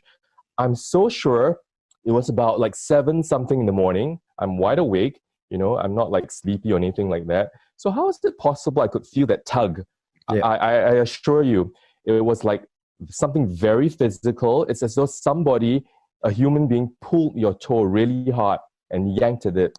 Okay, so I just want to clear all the other possibilities, right? Yes. It couldn't have been you snagged your shoe on something, or you caught it, or you got stuck. Yeah. Okay. So things went on as normal, So it was just normal. So I thought that was a bit weird. So, but being someone who's not, like really scared of these things, I don't really get afraid because I've experienced things also in national service. Yeah. So I just calmly said, okay, never mind. Let's just focus and just continue the show. So I just pulled my legs out of the, the tucked in area for your feet or your legs. And that's not the end of the story. Okay. After a while, what happened was I continued listening to the music and then just carried on, thinking about my talk sets and stuff like that. Not long after, I heard a voice that said, hello, like that. So I thought, that's strange. Is that the main control engineers? Once again, were your headphones on when you heard this hello, or are you hearing No. it from the speakers? I'm hearing it in you're hearing it in the room, and it doesn't sound like studio. it's coming out from any of the monitor speakers. No. It doesn't No. sound like it's coming out from your headphones, because on the board itself there is a speaker, like you mentioned, Exactly. that engineering sometimes talks to you through like an the main intercom. control room. So initially I thought that was somebody calling me from the main control room. Yeah. MCR, we call that. So I pressed the button to talk to them and said, anybody called Simon? Yeah. Then they said, nobody. I said, you sure? Okay. Then they said, no, nobody called you. So I was like, oh, okay. What did So I the just voice sound like, Simon? What did the It voice sound sounded like? like a young girl of about like 8 to 9 years of age, around there. I mean, that's the Okay. way I get. Then it definitely can't be someone from MCR because none of the engineering No. staff are 8-year-old girls, right? No, exactly. And I don't think you're allowed to bring your kids to a workplace, hang around the Yeah. studio. Yeah. So what I did was I just continued again, like calmly continued. I thought maybe it's in the song. So I turned up the volume of that song Yeah. louder to see, is that part of the song? Mm. Hello. I thought it couldn't be, it's very weird, right? To have hello in the song. Exactly. Impossible. So what happened was I just continued my show, just let the music run. And then after that, when I wasn't looking, strangely on the left-hand side where we used to house all these like CD machines and the cartridges, the voice came on again, and it was this time not from the dashboard where you have the MCR speaker there, right, where you communicate with the master control room. Yeah. So it's coming from coming from the equipment on your left, your CD players, your carts. Ooh. It's as if someone is standing behind the CD player on the other side.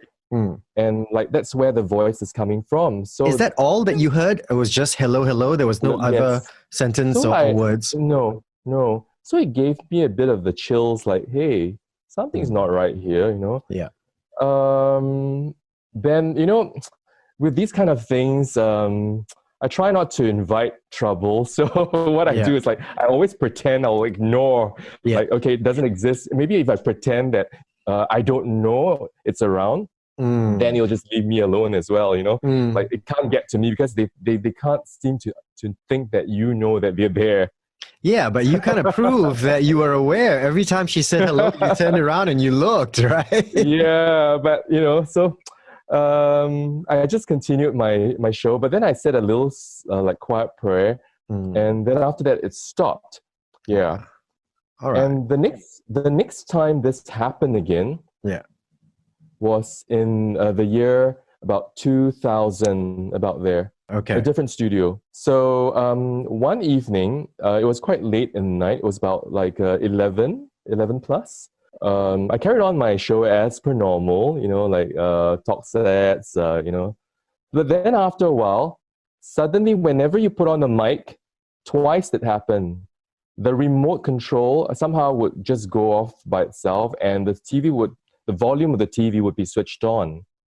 So while you're talking, it's like you hear blah, blah, blah, blah, blah, because the TV's, on at the same time. Okay, but the TV remote is not connected to your board at all. So there's no reason why your television should come on when you switch on the microphone. There are no cross wires. It's not connected. Exactly. No. Yeah. So it's almost as if someone had reached for the remote control and upped the volume, raised the volume the moment you went on air, because that was really the only way for you to control the volume coming out of the television.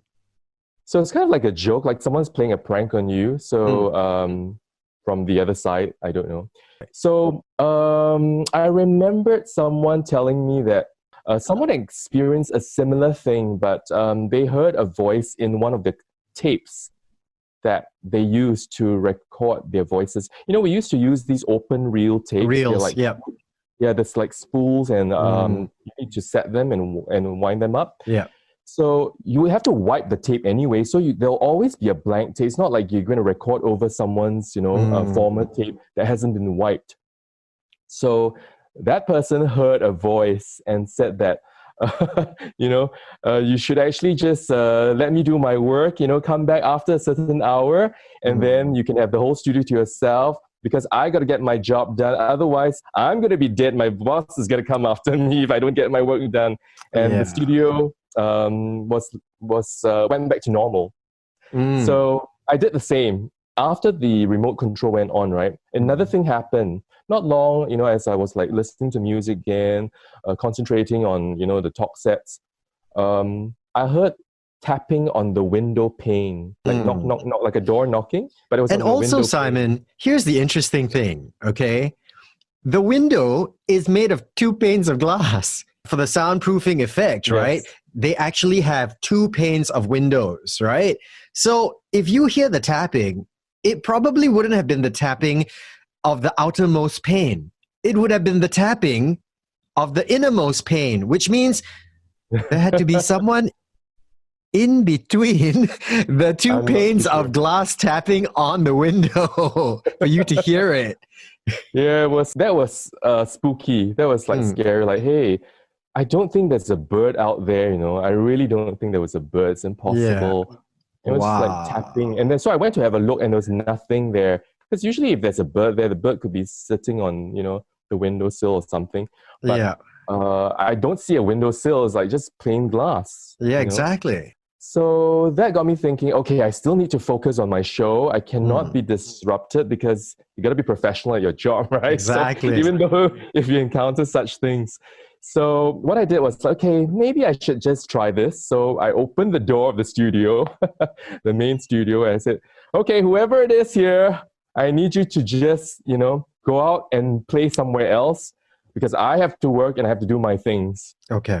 So after 2, you can come back. The studio is all yours. All right. And for the rest of that shift? Yeah. Everything was fine.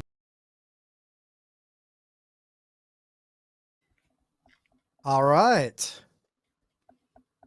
There you go. Sorry, just fixing my camera for a little bit. All right. Thank you very much, Simon. So very, very interesting. I love how, the moment he started talking about, what was going on inside the radio studio, all the music, I don't think they're jokes, like explanations came in from our viewers, right? One person says, I have a very rational explanation for the hello voice. It was a young Adele trying to reach out to Simon. Hello from the other side.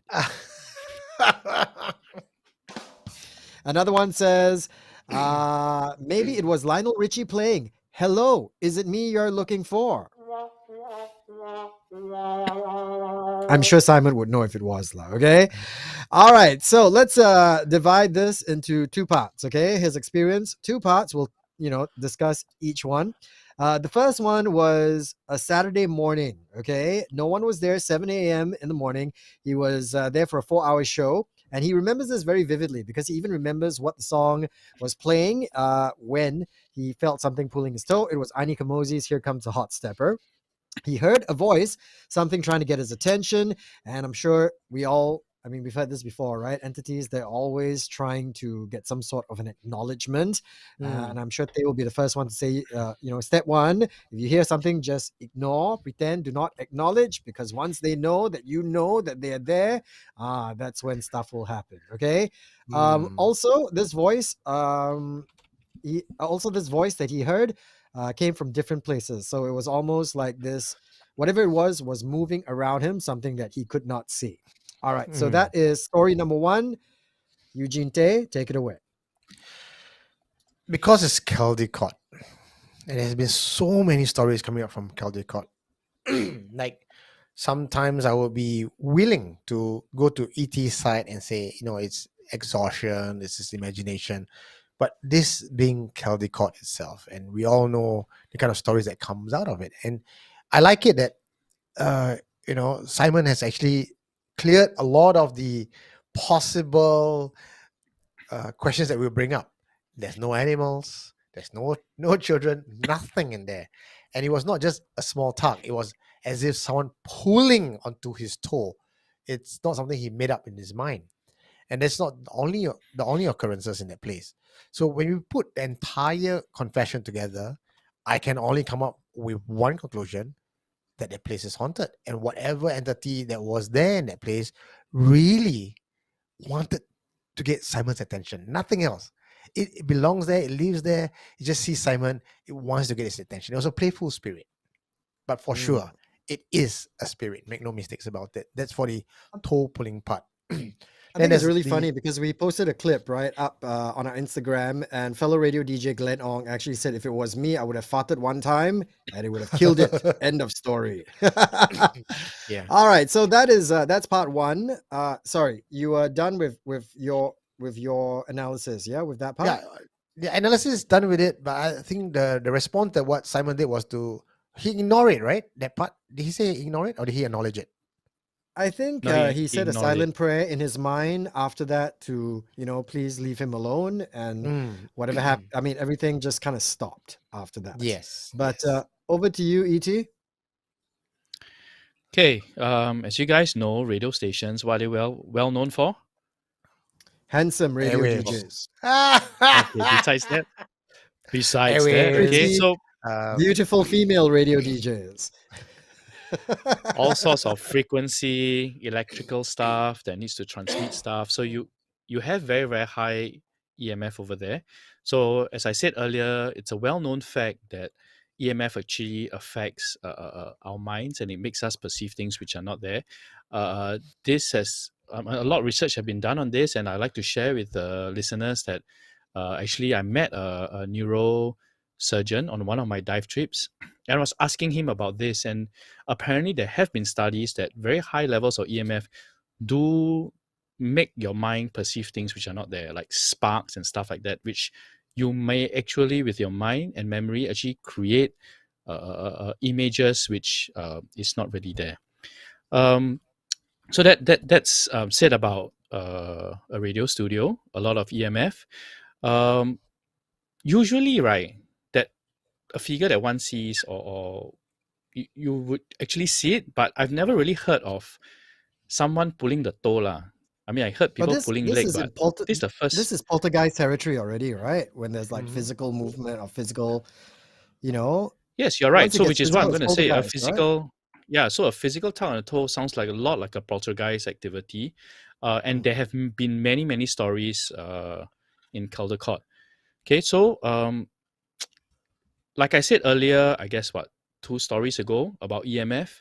So although one theory of EMF is that it makes you perceive things which are not there, the other theory is that high levels of EMF actually attracts entities. So I'm not sure in this case whether because of the high EMF levels that you guys actually experience in the studio, they actually attract such entities to be there. But why pull the toe? I don't know, because usually when like I said earlier, when entities actually show up or do something, they're trying to send a message. So maybe she was trying to tell Simon something. I wouldn't think that it's Play me a song, something Simon. that's I want to maybe dedicate a song, she's like, Simon. I don't want to hear Hot Stepper, right? I probably want to hear, I don't know, Twinkle Twinkle Little Star or something like that. I have no idea. But in this case, it really does sound like a poltergeist activity, something that's not malicious, but probably because of the high EMF levels that radio stations have, that could probably explain such an activity taking place lah. Yeah. Maybe she wanted Michael Jackson's Jam, right? That's why she pulled toe jam. Then can makan. I love how Kyle has dropped this in not so subtly in the comment section. Can we please see a picture of Simon's toe? Yeah, Asking important, for a huh? friend. So for us to truly be able to analyze this and come up with something conclusive, we need to see your toe, Simon. All right. So now let's move on to Simon's second part. Okay, this is a different story. It's around the year 2000. Instead of the morning, now it's nighttime, 11 p.m. All right. He turns on the mic and the TV volume comes on. He also hears the tapping on the window. Like we mentioned, it can't really be from the outside because there are 2 panes. In fact, just now in the interview, you would have heard I said there could be something between the window panes tapping, but then it just dawned upon me, maybe it's not in between. Maybe whatever he heard tapping was something in the room with him, tapping on the inside window. Okay. He eventually scolded the spirit and then everything was okay. I want to talk a little bit about this whole turn on the mic and the TV volume comes on. And this is because here in the 1FM studio, sometimes we have these technical glitches, right? Where we have seen the television kind of flicker, sometimes even go on and off some of the monitors when we switch on the microphone. Okay. When we checked and we found out from our MCR and engineering that the reason is because of the way the circuitry is led. They all share like some sort of a similar power line. And so when one is activated, if it's a faulty power line, it can cause flickering or it can cause a screen to actually even switch off and then come back on again. But in this case that Simon was talking about, it wasn't a TV going on and off. It was actually a volume coming on and off. And that is a very, very different scenario altogether. Okay. And there are only two ways something could happen is if something was physically activating the remote control to turn up the volume, or something was going up to the TV to actually turn the volume dial itself. All right. Tay, start. I'm beginning to wonder if Simon is actually a sensitive, which means He's very sensitive. He's the captain of your heart. That's why he does all the love songs. Yeah, so maybe he's able to converse or communicate. He's a bit more sensitive to the spiritual world, and these entities are just trying to reach out to him and make their presence known. So the first time he ignored them, this time he scolded them. And remember, Eugene Tay has 4 rules when dealing with entities. You ignore them, you tell them nicely, right? Second one, that if they still disturb you, you yell at them and with vulgarities, they should be going off. The 4th one, you apologize, right? So I think what Simon did is he followed the Eugene Tay 4-step program very religiously, and it worked out for him. So these spirits, I feel, just wanted his attention. If anything at all, he said it sounded like an 8-year-old girl, a child spirit. And very rarely do I agree with ET. But on the topic of supernatural and hauntings, there are some LORE, about paranormal encounters that we both agree on. And in this case, places with high EMF tend to attract spirits. Right? And in this case, the whole Caldecott Hill and the place is full of spirits. But now what I want to ask you, Tim, is now that you moved to a new campus, does that haunting still follow you guys? What, now that, as in the old company moved to the new campus? I don't know. I'm not there anymore. I'm here at SPH, where to my knowledge, we have not really experienced anything in the radio studios, and I hope to keep it that way.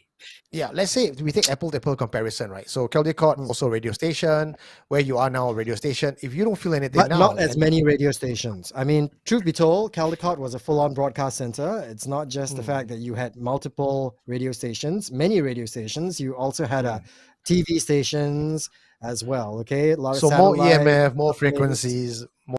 More studios as well with electronic equipment. While we do have a fair amount of electronic equipment in the SPH studios, not as much compared to the Caldecott premises. Okay. Antu trying to stop me from talking. So I'm thinking there are spirits there that want to get Simon's attention just to play. Playful spirits wandering around, and Simon isn't responding the way he wants to. What I find to be harder to debunk is that double glass panel wall. I've been to the radio station a couple of times as guest on some of the other shows, and you cannot hear anything from the outside. Even if someone knocks on the one, we just hear even. But to hear clear knocking sound on a glass panel, I mean, I'm just second guessing here. It is going to say, temperature change in the studio, so the glass contract, then the sound. Okay lah. I don't talk already lah. You all know my answer lah.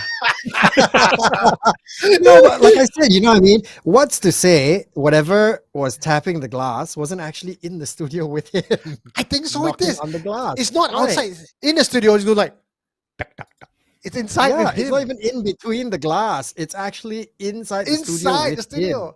For sure. Toe pulling, hello, everything. It's a friendly spirit trying to make connection with Simon. And in this case, I think Simon's a rude guy who doesn't want to acknowledge them. I don't know, man. Maybe if Simon had acknowledged them, right? Who knows what else could have happened? Pull your toe, say hello, knock the glass. Possibly. This Simon. All right, E.T. Over to you. Okay, so now for that second story. In our modern lives, right? And not just our lives, but in the studio, I guess it's filled with all sorts of frequencies.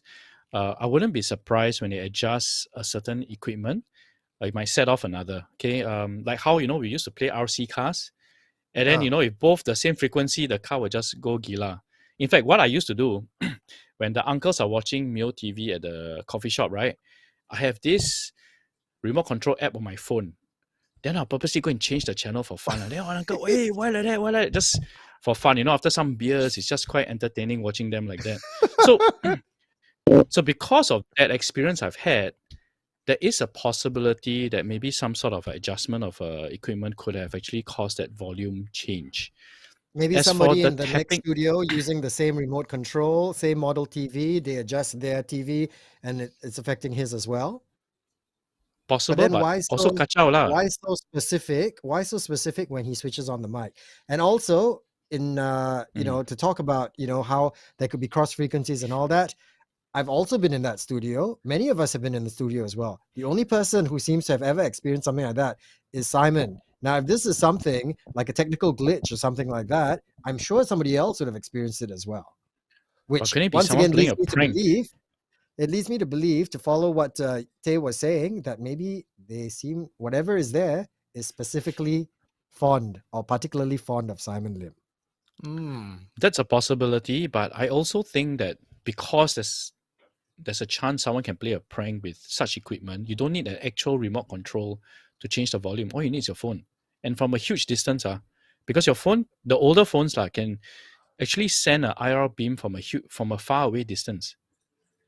This So is, I mean, he said, okay, I'm was saying the that year because was 2000s. Could phones? What did we have? But I don't remember, man. 2000 got phone already. the No. old phones, the old 2000 phones, have yes, Nokia. You can play the have snake already. only, but you don't have Then smartphone. those older, no, those older phones have this IR thing. Do you remember? Where you can send stuff over.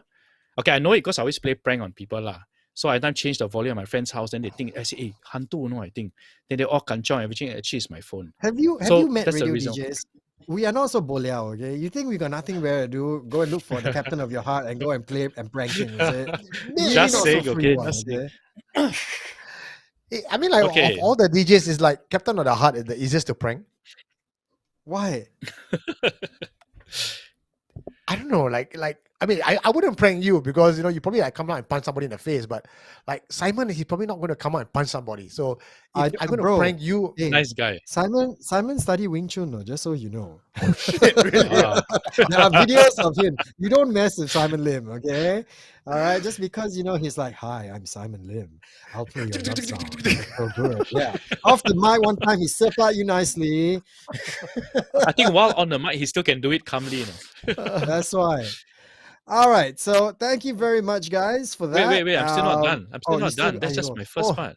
Yeah, Whoa! that's just the first part. Alamak. That's Hey, just we the already first 10:42 already. No, hurry up. Yeah, wait. I Right, try doing to do it overtime. fast, okay? Okay, so the tapping on the window, yes, I understand it's a double wall window. But I have also seen many times bird crashing into windows from the outside. The reason why is because the reflection, well, when you have light shine. Okay, wait. It was 7 a.m. Was it? No. 7 a.m. was the No, first this story. is 11 Second story, p.m. don't know what time. 11 p.m. Was it 11 p.m.? Yes. Okay, so I don't know why they saw a reflection, maybe from the lights around. But basically, I know birds sometimes do mistake a reflection from the glass as something they could fly through.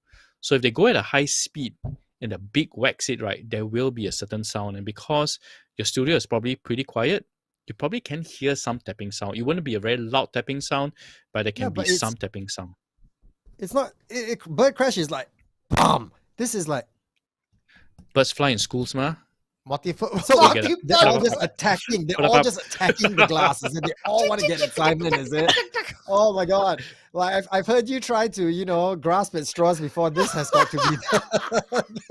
This is a new level of eating. Just trying to find. You know what I mean? Just close. Took a eyes long and time to think tambak, about no, that again. seriously. Okay. Yeah, so I realized it was night. So okay, yeah, that throws out my theory. But anyway, Well, there have been stories of things flying outside the windows, but they weren't birds. If you know what I mean. Yeah. There were things without birds lah. They were Okay, so basically, I went on to research about cassette tapes recording, right? Because he spoke about hearing the voice in the background. So I went to Google and I found this on Kodak's website that it is possible to have background sounds from the previous recording.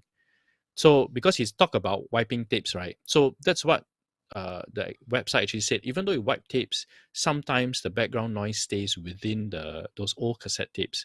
So what they suggest is instead of wiping the tapes, you actually record blank sounds instead of so-called erasing these tapes for better quality lah. So there is a possibility that even though they so-called wipe the tapes, that there can be some backgrounds from the previous recordings. Yeah. Okay. So So probably, I mean, that's yeah. Yeah. So in your Sorry. expert opinion, it was the Hantula. Okay, I accept. No, I just said how the cassette tapes are being recorded, and you can have previous recordings. I That's love how you it, man, guys Tim. so much. You try so I hard now, you accept. just don't try anymore. I agree. Yeah. I agree with you. We all Yeah. agree. Are we all in agreement? We are in agreement. we're in agreement. It was the Hantu. Done. We agree with you. Okay. T. All right. It is already 10:45. Oh, I'm going to be in so much trouble with my social media team. Sorry, Ash. Sorry, Brian. I know I told you this was going to be 1 hour, 1.5 max. We're already 1 hour, 45 minutes. Okay. And a reminder to everybody who's still with us, thank you very much. This is the 1FM ONE Fright Night Facebook stream. It was supposed to be scary, but I think it has turned into scary, corny, and just three Baba boys acting drunk, even though I'm not even drinking alcohol. A reminder, we have prizes to give away. The instructions, of course, we are looking for the most scary place in Singapore. Post it in the comment section. Remember to hashtag Halloween, okay? And if you get picked, then we have invites to escape for you and your friends to go and have fun.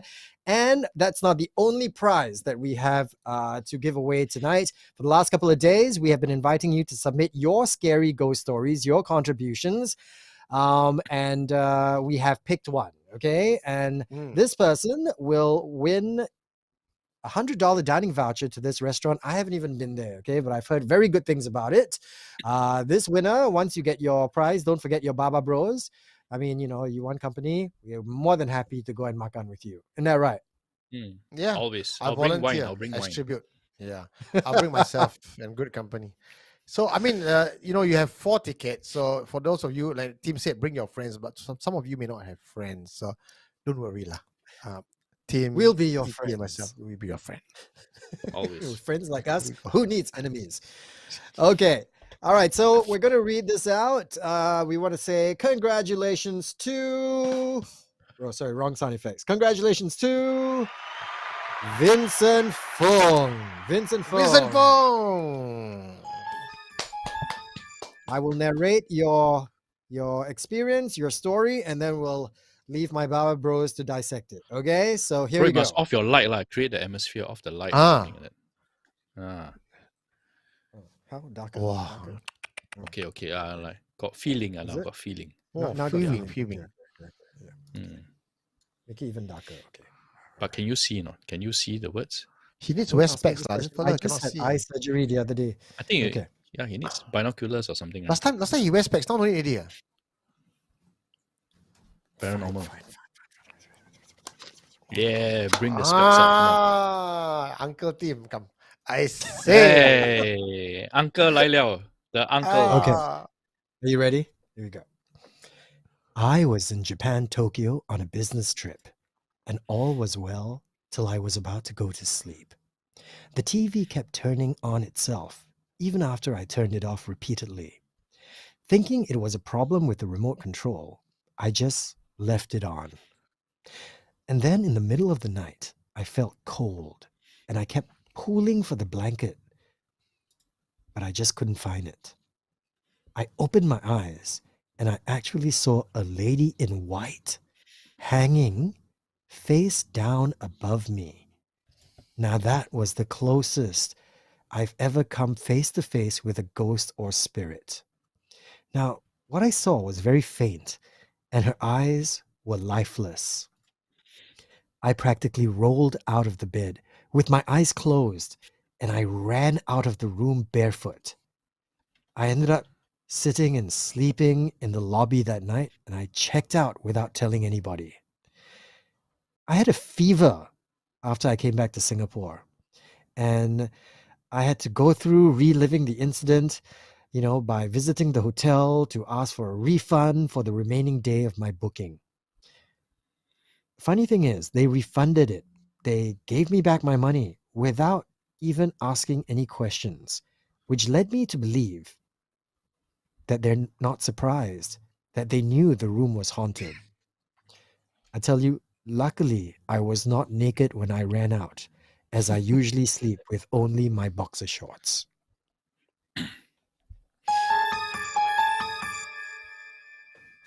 Wow. Okay. So, what do we think of Vincent's story? Tay. Tim, I feel shy lah. I feel like ET has the toughest job of all. All the stories that came in today, I was like, wow, keras, man. This one, sure haunting. Wow. Then I look at ET like, I wonder how you're going to debunk this. I mean, ET is probably going to say, I feel for me to be conclusive in my investigation and analysis, I need to see these boxer shorts that he ran out in. You got to ask Tay about boxer shorts. He's the expert in boxer shorts. That is a Last story time- for another day. You owe me, ET, you owe me one boxer shorts, That's true. That's Anyway, true. That's true. okay, It was okay. Let's go paranormally to disappeared. another Okay, sorry. scary story Okay. about why he even got your boxer shorts. But first, let's go into Vincent Fung's story. Come on. I like classic hotel stories. You wake up, you see the upside down face looking at you. Now, I want to know which hotel this is. Okay, so I want to be fair to ET, right? I think it'd be a cop out if I just go, hotel, sea ghost, definitely haunted. Now, there are many things in a hotel room that can cause you to think that it is a haunting, but actually it's not. First of all, when you're traveling, and all of us Asians, we understand that when you go to a hotel room, you need to knock on the door because you need to follow some form of convention or you'll be haunted. Now, I'm beginning to think that this confessor might have skipped a step or two, got really guilty about it, and then created this imagination of a haunting in her mind.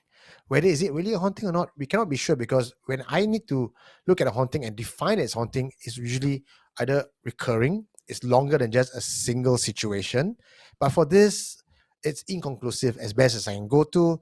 I'm willing to go with it's an imagination. So may not be actual haunting, or maybe a haunting that isn't defined or clearly defined enough for me to say that 100% certainty it's a hantu. He woke up and saw a woman in white looking at him. How could that not be a hantu? You just wake up, your eyes is blur, you're not sure, and if you're already Have you thinking, and have you're you ever just the first thing on your mind? Like, I've woken up and my eyes take time to adjust. Okay, but I Yeah. can tell you for a fact, I have never woken up to a woman in white staring at me with lifeless eyes. At least, not the woman I went to bed with anyway. Okay. Yeah. But yes, has that? I mean, yes, I totally get that. Sometimes you can see things as your eyes are beginning to adjust. You can see like smoky figures or things like that. But this is a lady. This is a woman in white with hair and face and eyes. I don't think I vaguely recall I have seen this when I wake up, because when I wake up, now there's two theories to this. One, you wake up, eyes blur, whatever, you make shit up, right? And that's the rational route.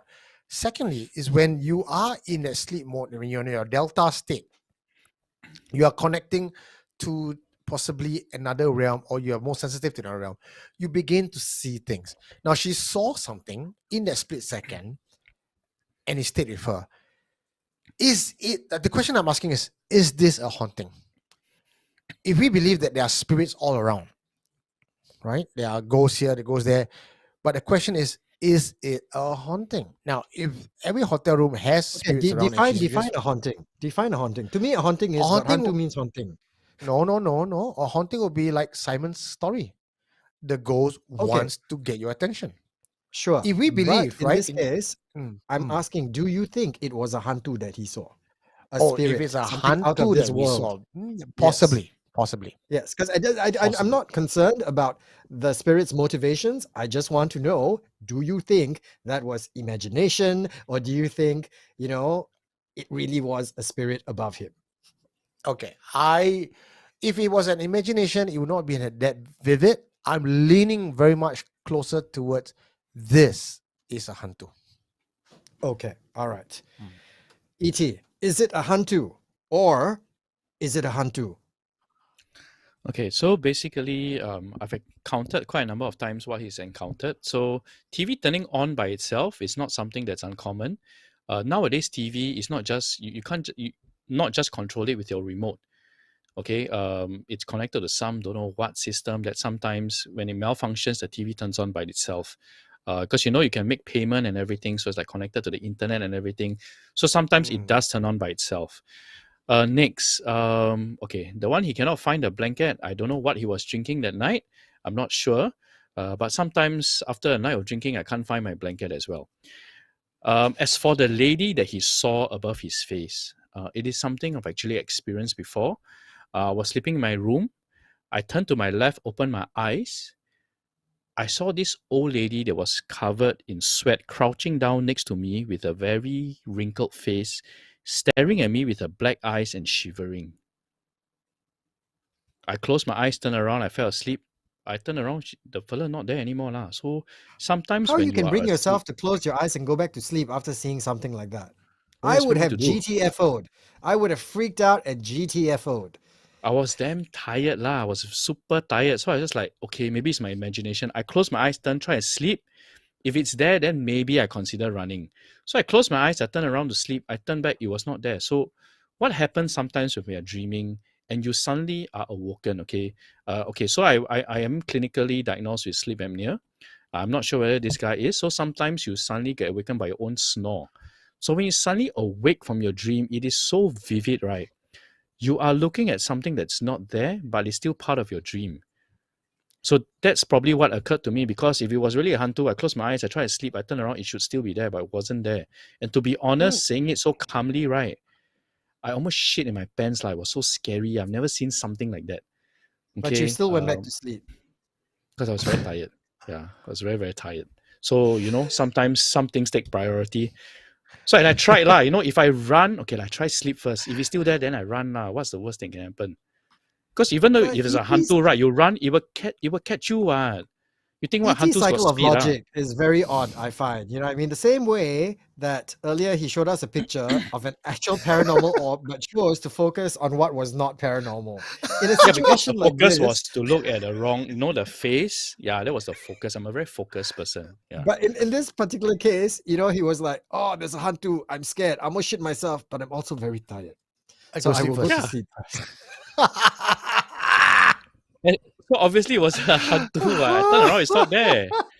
If it really wants to send a message to me, it would stay around and like, hey, this is what I want to tell you. By then, it would be too late. E.T., how many times have you gone for paranormal investigations and the ghosts never stay there? Like even the one I did with the Raintree Hotel, I blink and it's gone. They never stay there. Like, yeah, boo. Then you could blink and look away and then rub your eyes and go, it stays still here. Yeah, so you see, human many times logic, it's you're our not using- imagination. It's imagination. No, especially when you're dreaming and deep sleep and you suddenly wake up, you feel that it's part of the dream many times. Yeah, Chow Yong so- says maybe he was in a hotel room that was set up with hidden cameras by a Japanese TV prank show. Well, one of those, kanchong sia. Yeah. Somebody else asked earlier, where was this hotel? Was it E.T.? Was it in Kabukicho? If that's the case, then it was probably a hostess. And the fella never pay money that's why. Okay, so what? E.T., yes. Just imagination, is it? That's your bottom line. I wouldn't say just, but it's most like, because just makes it sound so like, wow, matter of fact. But no, I really do think it's probably an imagination, because you're really deep in sleep and you're really dreaming so vividly and suddenly wake up, you jolt up from your sleep, right? You sometimes are part of the dream, just for that split second. I feel the most democratic way to do this, to reach conclusion, is hands up everyone who thought it was a hantu. Okay. Okay, I guess we agree. It's the hantu. we agree. We agree. Thank you, E.T.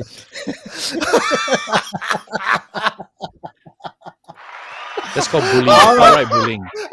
Once again, I want to say congratulations to Vincent. Thank you so much for your story. Our team will be reaching out to you very, very soon with your $100 dining voucher to Kura Hanabi. Okay? And I'm not sure who's been picked for the winning entry in our comment section who will get those invites to escape, but someone will reach out to you as well. All right. And you so can bring us. Wow.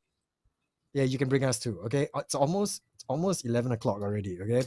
I feel like now I got to treat my social media team. No, they are still in the office. We are at home. My team is still in the office doing this. Okay. Brian, are you cool, Brian? Just give us let us know because we can hear you. You want to stay? Hey, don't sabo lah. Don't sabo. He got to go home. Okay. No, lah, All right. Otherwise, I will get it tomorrow from No, my he said, DMs. Like, why you bully okay, Akeem 11 until like p.m. that? Oh, yeah, it's 11 p.m. now. Yes, it's 11 p.m. All right. So thank you very much to everybody who joined us tonight. We hope you've enjoyed the show. I've certainly enjoyed it. It's been a very long time since I've gotten to do a live stream with my Baba Bros. We started doing this together yonks ago. Now we are involved in different shows, but very much the love and the chemistry and the dynamic is still very much there. And if you would like to catch more of this type of content, you can text in, you can email 1FM and go, we want more 1FM, One Fright Nights, and that will bring us all three back together again, like the Power Rangers. Or you can also follow us on our respective shows, okay? Supernatural Confessions, go. Where can we see that? Supernaturalconfessions.com. You find us on YouTube/Supernatural Confessions. We are also very much on Facebook. Must Be the Hunter. You guys already know that. Or just generally search for supernaturalconfessions.com and all the links will be there. We're on Twitter, IG, TikTok, and definitely YouTube. Like and subscribe because I am now doing a lot of investigation again. I'm going back out in the field. I have done Simin 26. I've done Tangling Hall. I'm doing a few more places coming up next. And I'm definitely trying to work with Team and ET to form this whole base camp thing while I'm out there and they're hosting back in the safety of their own studio, being chicken shits they are. Because I need to sit down and analyze the entire thing. So you cannot say there you go. I need You to need see a aircon medical ET, that's what viewpoint. you are. In the aircon with his wine, doing all the hard work. Yeah. How do I sorry. Yes. Radio Paranormal Singapore, where can viewers find us? Okay, simply find us on Radio Paranormal Singapore on Apple or Spotify on our major podcast platforms, as well as look for us on Facebook. All right. So with that, thank you very much. I want to say thank you very much to my team as well, to Ash, to Brian for making all this possible. And of course, to everybody, including the 1FM radio DJs who came on to say hello. Once again, to Kyle, to Simon. Now that you know a little bit more about their stories, you can chocho them as well when they're on radio to try and see whether or not you can get more information from them. Okay? Till the next time we catch you, my name is Timo, your bro on the go. God, Well, how do we used to do this? Okay, ET. do you have we have like a closing line or a one-liner? Okay. All right. Till we catch you next time. He is Eugene asking. Well, my name. Oh shit! I forgot. What am I asking? You know what? Okay. Just give your ending line so we can leave now. Oh, shit. All right. Magic isn't real until you believe.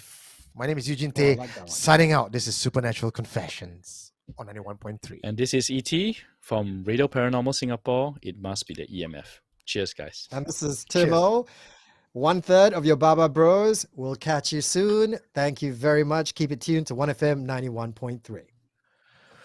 One more Fright Good night. night. Good night, everyone. Bye-bye.